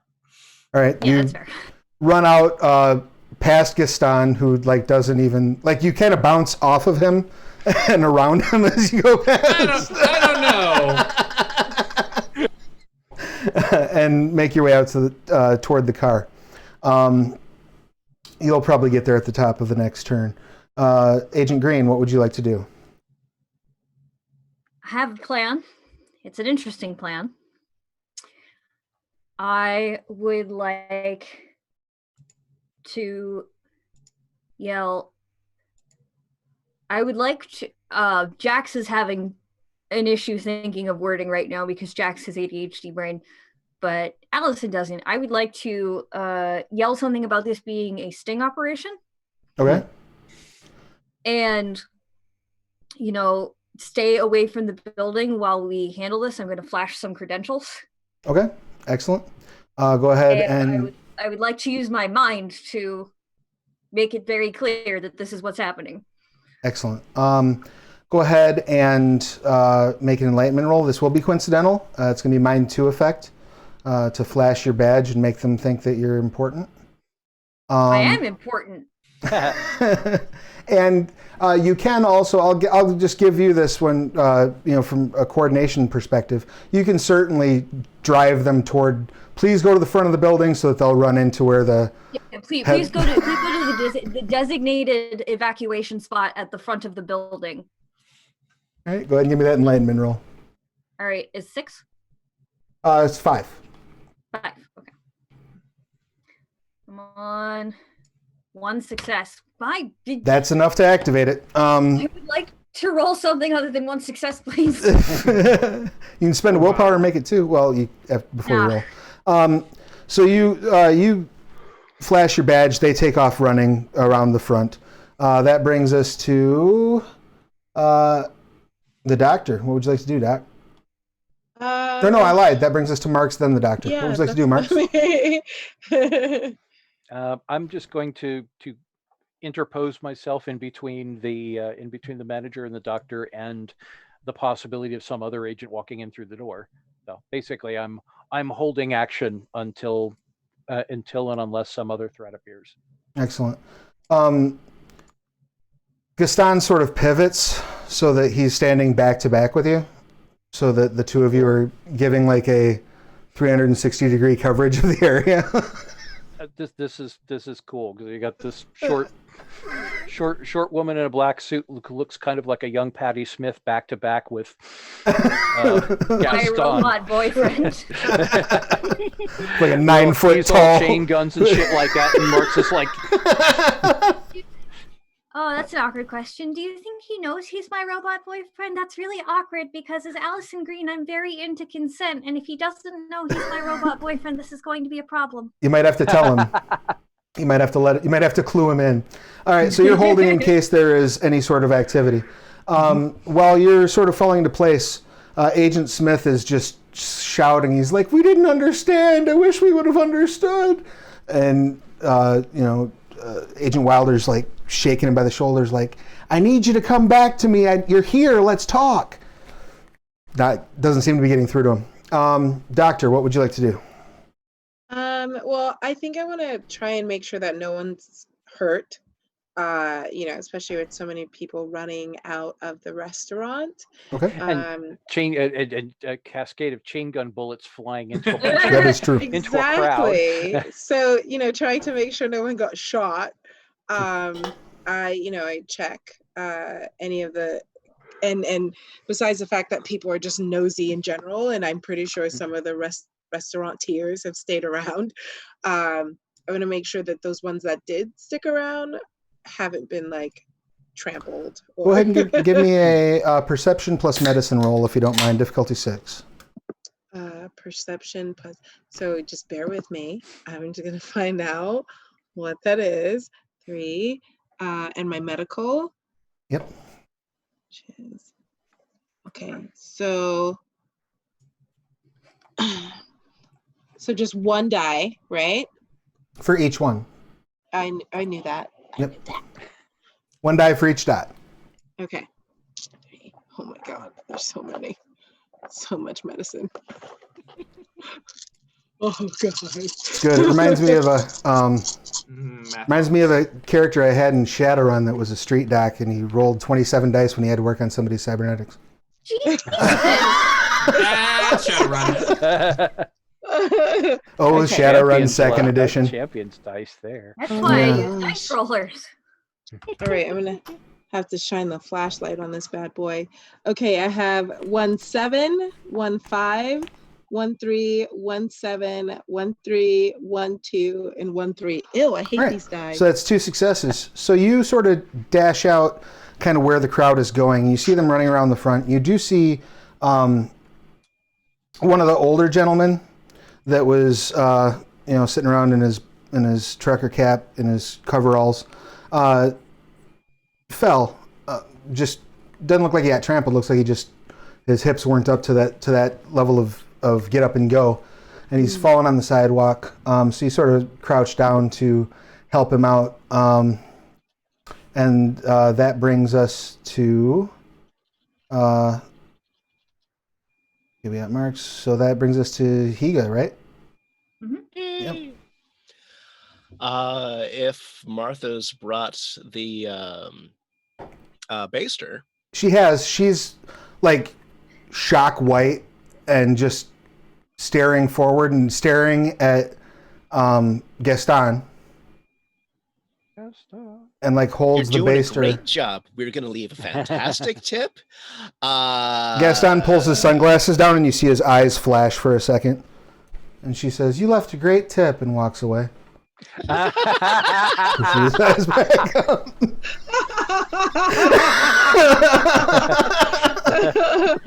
Now, if only I had those powers in real life. Welcome to playing Mage. So you have Turkey baster acquired. For one puddle into one bag. Clean with alcohol wipes. Turkey baster into the other puddle into a different bag. Excellent. You all sort of hold. David's still trying to get Agent Smith to focus as you run out, Agent Johnson, and hit the brights on the car, flashing the entire street. Agent Johnson, my goodness. I didn't know they grew you like that in the lab. Are you still wearing that? Is Agent Green still wearing her standard issue sunglasses?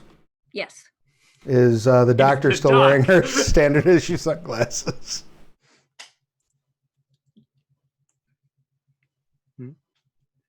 Oh, not Dr. Higa, the other doctor. Doctor. Yeah. I Doctor. was just preempting the Oh, yeah. question. Yeah. Yeah. I have your name here. It's buried in papers. Oh, Malia. Oh yeah, yeah. No, Tulun. Dr. Tulun. Dr. Tulun. Yes, is Dr. Tulun wearing her standard issue sunglasses still? She isn't, but she will put them on. She sees everyone else doing it. Yeah, you like throw your sunglasses on as a bright light flashes down the street, and everybody's just sort of staring forward.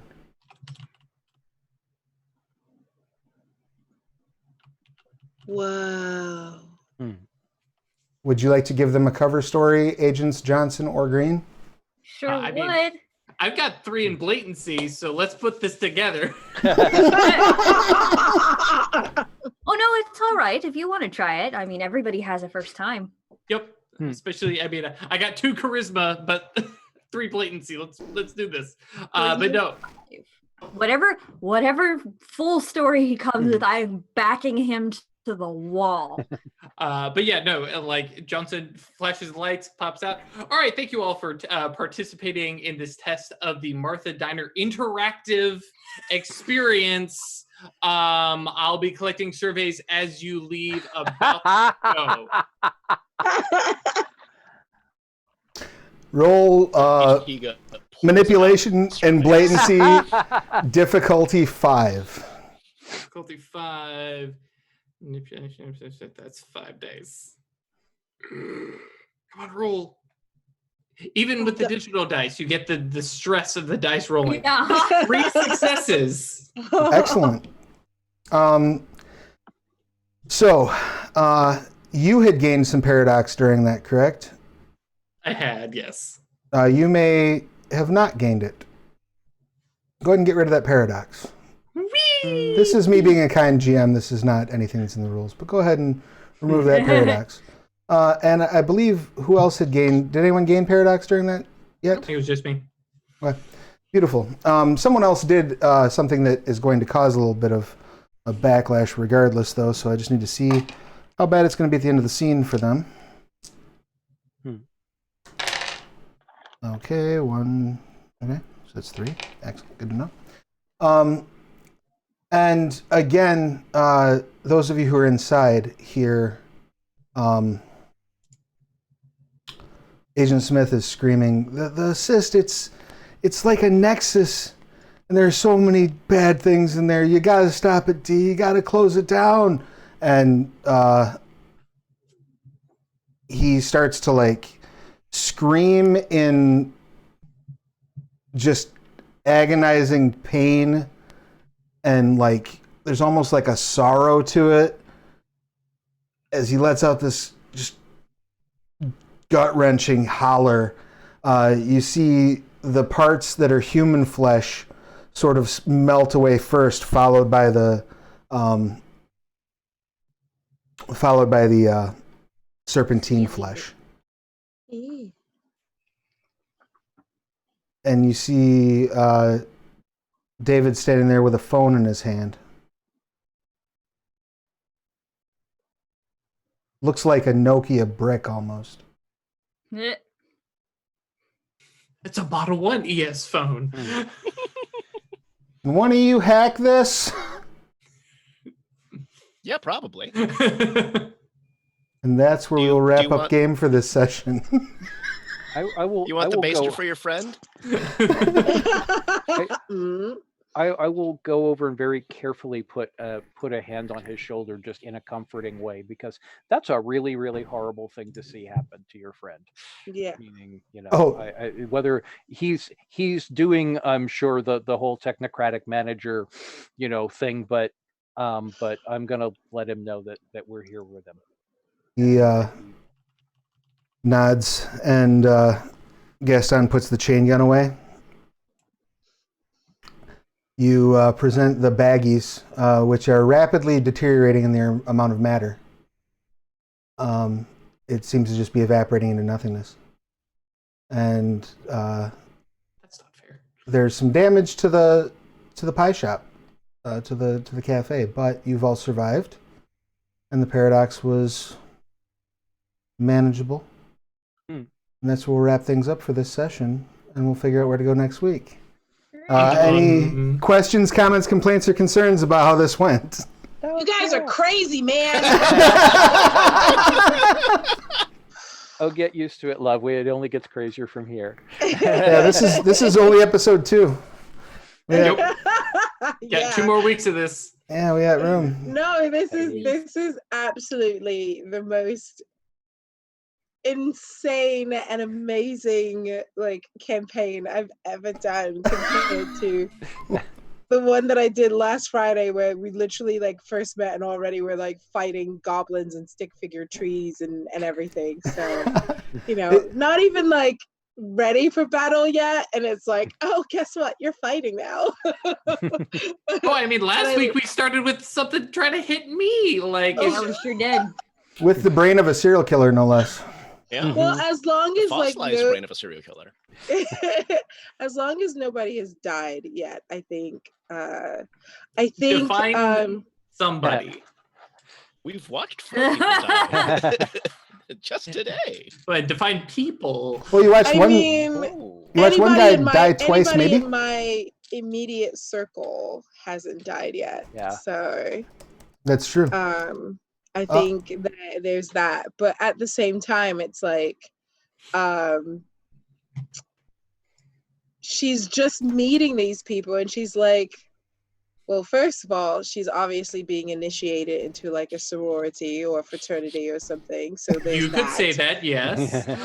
Yes, that's one way to look at it. I think she is slowly starting to a little bit not even let them in, but just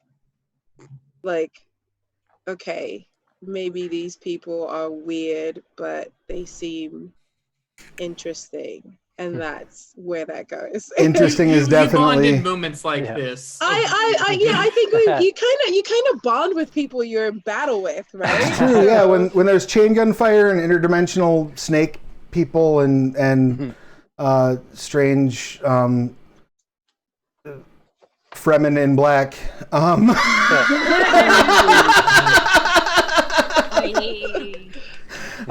So continuing, I guess, with what Abby had said, let's go ahead and shoot the circle and get any final thoughts that you might have, starting with Seder. Starting with Abby, thank you for sharing those with us, Abby, but next up, Seder. Questions, comments, complaints, concerns, thoughts about this episode? That was fun. I love gaming with y'all. Thank you so much. Any ideas, theories, things kicking around about what Nice is to come? introduction of threat and all. Yeah, seriously. Thanks. Yeah, when you said that things came in that looked like agents but not our agents, I'm like, My baby. Yeah. And they look, I got the suit on. I'm really confused on why you guys are fighting our people. They're weird I feel alien suits. Well, I feel like they need to just explain things to me, first of all, because I didn't even know I was there. They could have. That's true. They could have assimilated you and made it very clear as to what was going on. Hello. I Excellent. didn't realize you didn't realize you were there. Yeah, I really That's didn't why realize I that was- either. So I apologize. I was quiet. I was well, I'm eating my Red Lobster's Cheddar Bay biscuits, so this is cool. Well, I will make sure that I'm clearly communicating. If I feel like you're being too quiet, I'll ask, "Hey, are you with us?" Yeah. Um, Hiromi knows I'm not too quiet. that's fair. And Seder. So obviously there's something wrong if I'm not saying anything. Good to know. Good to know. And also, I literally start singing to myself. What were you saying, Seder? and thank you for giving me an opportunity to put Marx's not only Marx's martial prowess into it, but also Marx's paranoia into it. Yeah, I thought that was a good setup. I I'm glad that went the way that it did, because that's the kind of thing that could have just been like, okay, we're going to this place. But it was nice to see that paranoia sort of work with the party, so I'm glad that was enjoyable. Well, it was especially fun to go, okay, so I'm going to try and size this situation up. Oh, I botched. I've got completely the wrong impression. Right. It turned out it was the right impression. For the right impression for the wrong reasons. The wrong reason. Yeah. Like you also have to Aw. just make sure you're not actually killing agents too. Right, 'cause that's there's true. that. Oh, you got a puppy too. So Hiromi, if it's not too hard to pull you away from the puppy, what did you think was? What did you think of tonight? Any questions, comments, complaints, or concerns? Any theories or thoughts?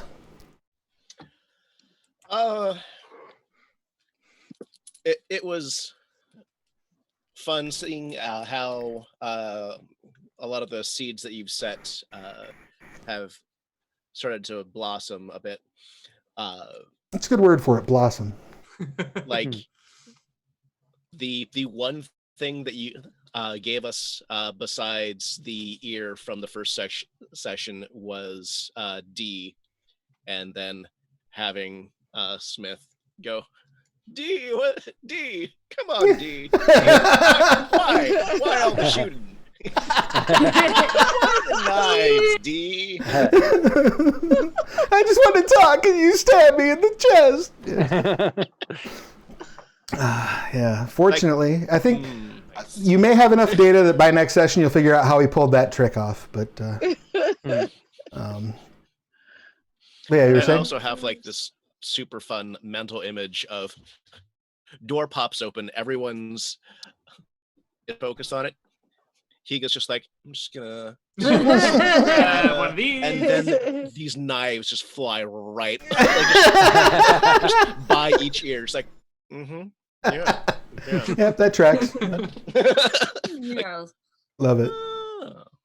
Jax, any questions, comments, complaints, concerns, final thoughts, theories? Assist. Yes, assist. Another 4-letter word beginning with C that is a hole in reality. I have no idea what that could be. I was gonna say something else completely rude. Close. It's super British. That's I understood what you were going to say. Trust me, man. that's possible. I suppose there's validity to both theories. But Yeah, no, I mean, I have an idea of where this is going. I have actually a very strong idea of where this is going, given the fun little secret backstory that we talked about. sure. So I'm really excited to see where that goes. Beautiful. Yeah. Also, it was really fun to just kind of be able to be the mundane mage who was just kind of like, because as I was doing this sweep, as I was telling you I was going to do the sweep, I'm like, this is not the best idea I ever had. I'm like, emergency door, duh. Right.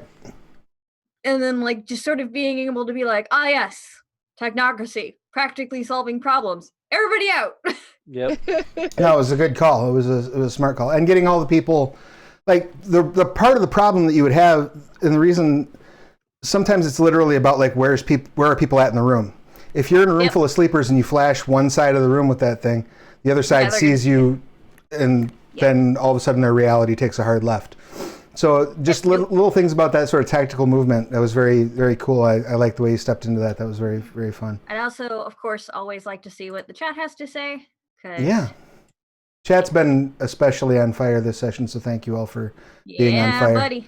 And lastly, somebody is interested that my tie blinks, which is true. that is true. Yes, I love your tie. It is pretty amazing. Very good. Oh my God, Hiromi, I love it. I was Drew, not even noticing that. Oh, Yeah, my it's goodness, I love it's it. subtle and beautiful at the same time. It's Drew, do you have any so- thoughts, theories, questions, complaints? I mean, hey, Johnson 8 got to blast somebody, and then you brought in black and white guys, which upset me. So reach out back to my invisible, because I was like, yes. Oh wait, no, it is not going. No, no. Love it.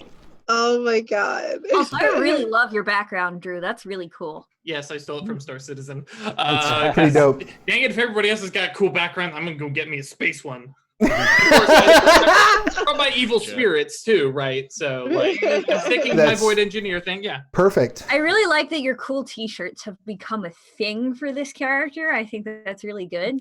I don't know about cool, but yes. And I do imagine you wearing them under your suit every episode, by the way. Like, even if you're like in the black suit, you've got that t-shirt on underneath it. Oh yeah. So real quick then, I guess, before we sign off for the night, let's have everybody give a quick shout out to whatever it is that you would like to promote. Tell us who you are, what you do, who you're playing, pronouns, and anything you'd like the world to look into. Let's start with Abby. Hello, my name is Abby. My pronouns are she, her, they, them. I am still working on stuff with Zombie Orpheus, but everything's been on hold since then. There's a project that I was supposed to be doing in April, literally the day after my birthday, out in Portland, called Death Cult. It is a horror web series with a storyteller that lives in Portland. He has also produced stuff with Netflix already, and this series is literally about a woman who was abducted by a serial killer, escaped, has PTSD, and finds out that there's this inner beast within everyday people, because a new serial killer type person is sending subliminal messages to people to release their inner demons / beasts. So there's tons of murder and mayhem and everything, and we're supposed to be hopefully filming that in July, which I don't think is going to happen. Well, hopefully. So we'll see. Yeah, I mean, we just got news that Gen Con canceled, so yeah. And that's August. So, I don't really think that anything's going to be happening at least until September, if anything is supposed to be happening at all. As long as it takes for it to be safe, I hope so. This was supposed to be my first Gen Con ever, and I was supposed to be going with the Zoe guys, and so I'm kind of like really sad because I've been hearing so many wonderful, great things about this convention, and it's literally probably the one convention I have not gone to. It is a great show, and yeah, I've heard. I want to go. I want to go.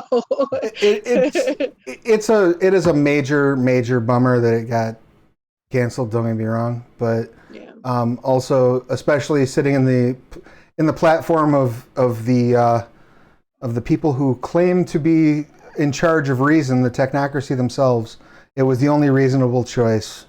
And sometimes reason demands sacrifices of fun to prevent us from sacrificing our loved ones and ourselves. Because this is not fun even for young, healthy people who get it. So this has been a really, really hard year. I think a lot of people have been suffering mentally. So I think it's just about trying to keep those close friendships as much as possible and have our outings, I guess. Yeah. Online means. Connect to the internet. And I know that Gen Con's going to have an online presence, and I know that they're already setting up online backup stuff for the con, and I know that there are other people that are doing online conventions and things along those lines. Maybe you might even want to watch this space for some news about online things happening above and beyond our normal play.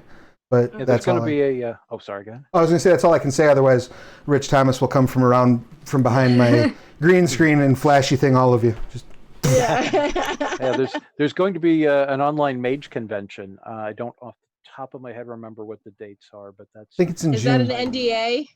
No, it's being run by fans.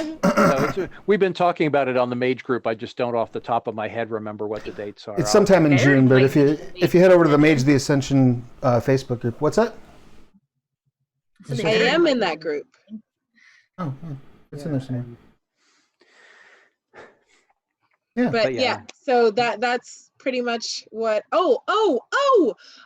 So I just wrote a short story about a non-binary character. It was my first one. Where can we find it? So it's supposed to be, it's not supposed to be it's still going through edits right now. I think it's in its last phase of edits because I'm very stubborn. And it's supposed to be released with Storybrooke Publishing.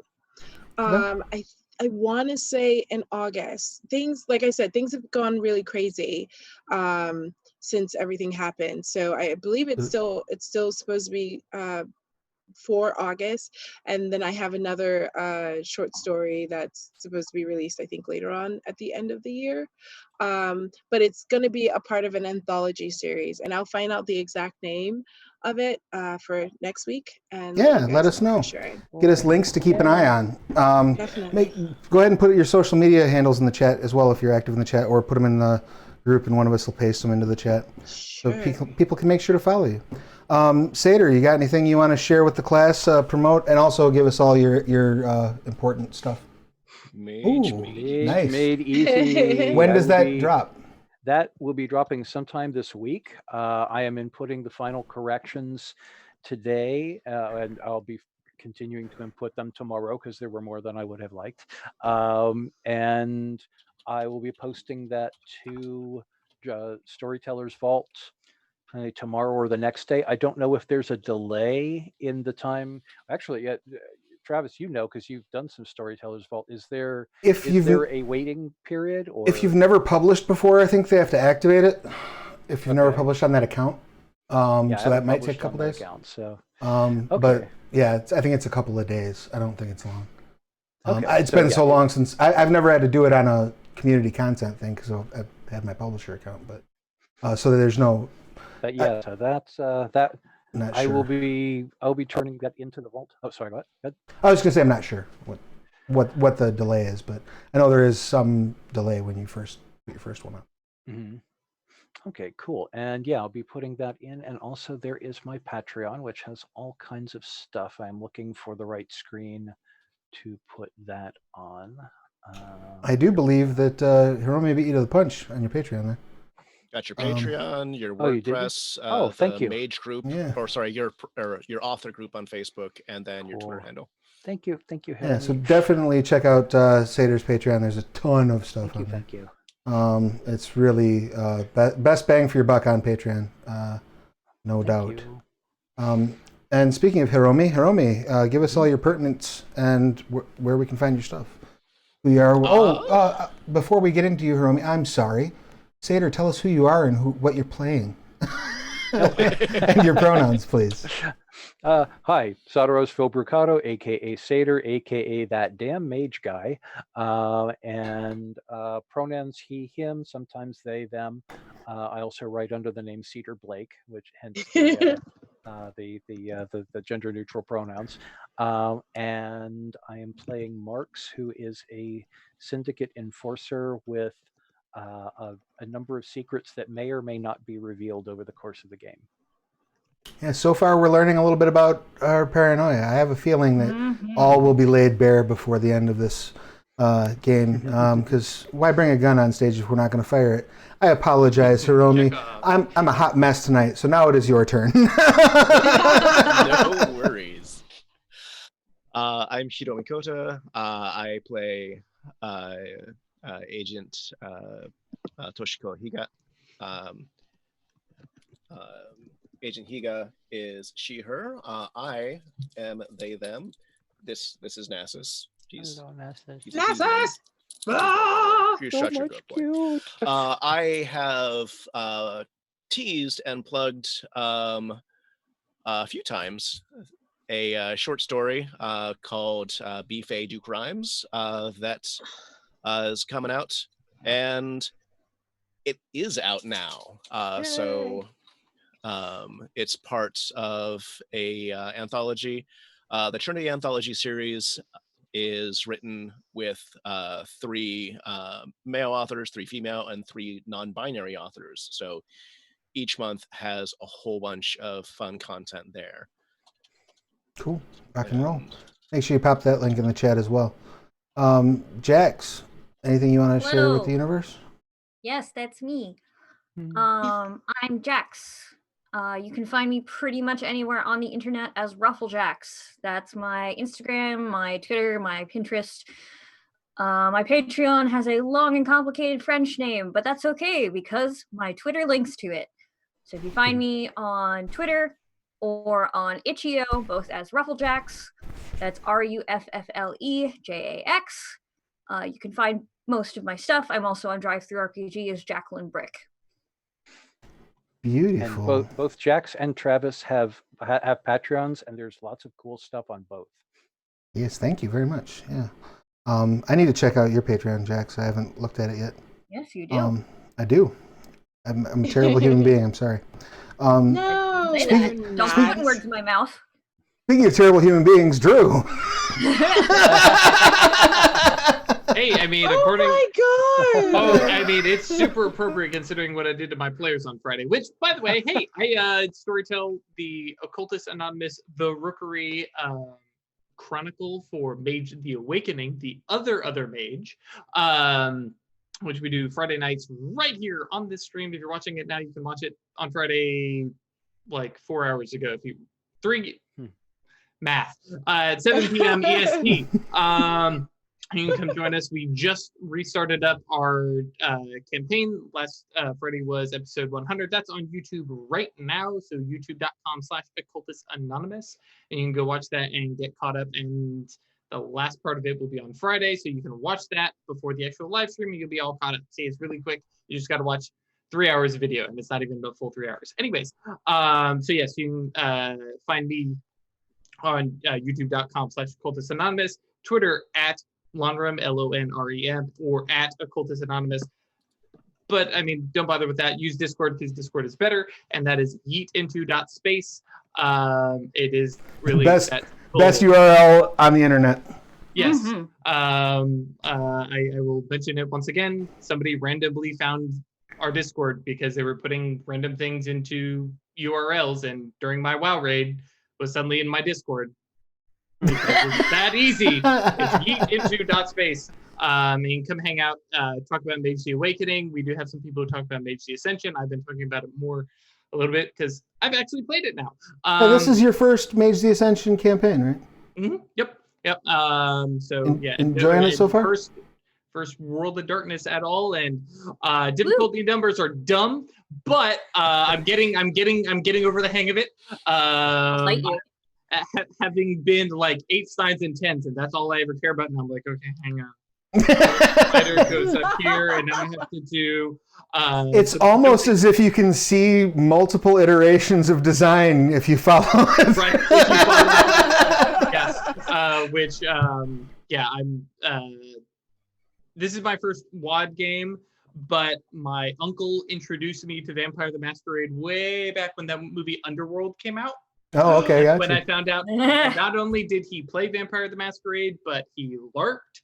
And so that night regaled me with 2 hours of stories of LARP stuff. And I remember thinking, this is like, he's got to be making this stuff up.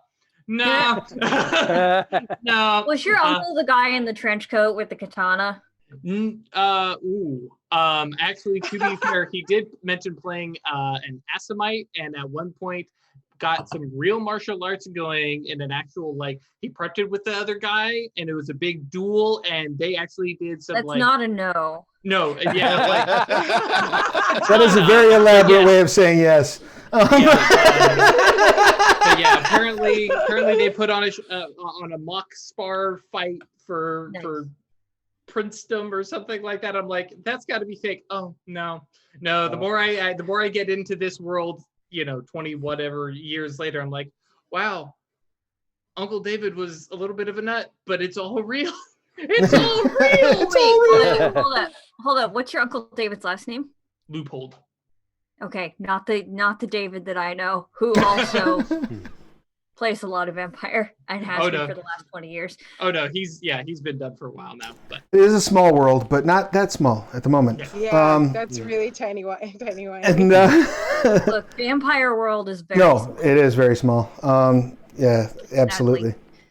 And then thank you, sir. One little thing, because By I all noticed means. it from it. Yes, patreon.com/occultistanonymous or staylucky.club. That's where all our stuff is, and you can see other wacky stuff like the little write-up that one of my players did called Atratus and Gabe Do a Murder. I love it. Want to know what that's about? Gotta go, pledge or whatever. Definitely love your Patreon and highly recommend people check it out. It's got a lot of cool stuff. A lot of you also have polls in there for like characters design and stuff for NPCs. Yeah, but that was the last thing we did, and we'll probably be doing another one soon where you guys can help make the NPCs the friends of the Cabal. So you can't be mean to them, but yeah, that is a lot of. It is a fun little approach. I dig it. And I guess last but not least-ish, at least in the amount of space I take up, would be me. I am Travis, I'm he/him. I'm the storyteller of this game when I'm not storytelling this game. I run some other games here and on my own channel at Plastic Age Plays. I'm one of the developers, along with Sater and Danielle Lazan, on Technocracy Reloaded, which is currently on Kickstarter, and we unlocked a stretch goal earlier today to get a bigger art budget, and I would really like to unlock another stretch goal so that we can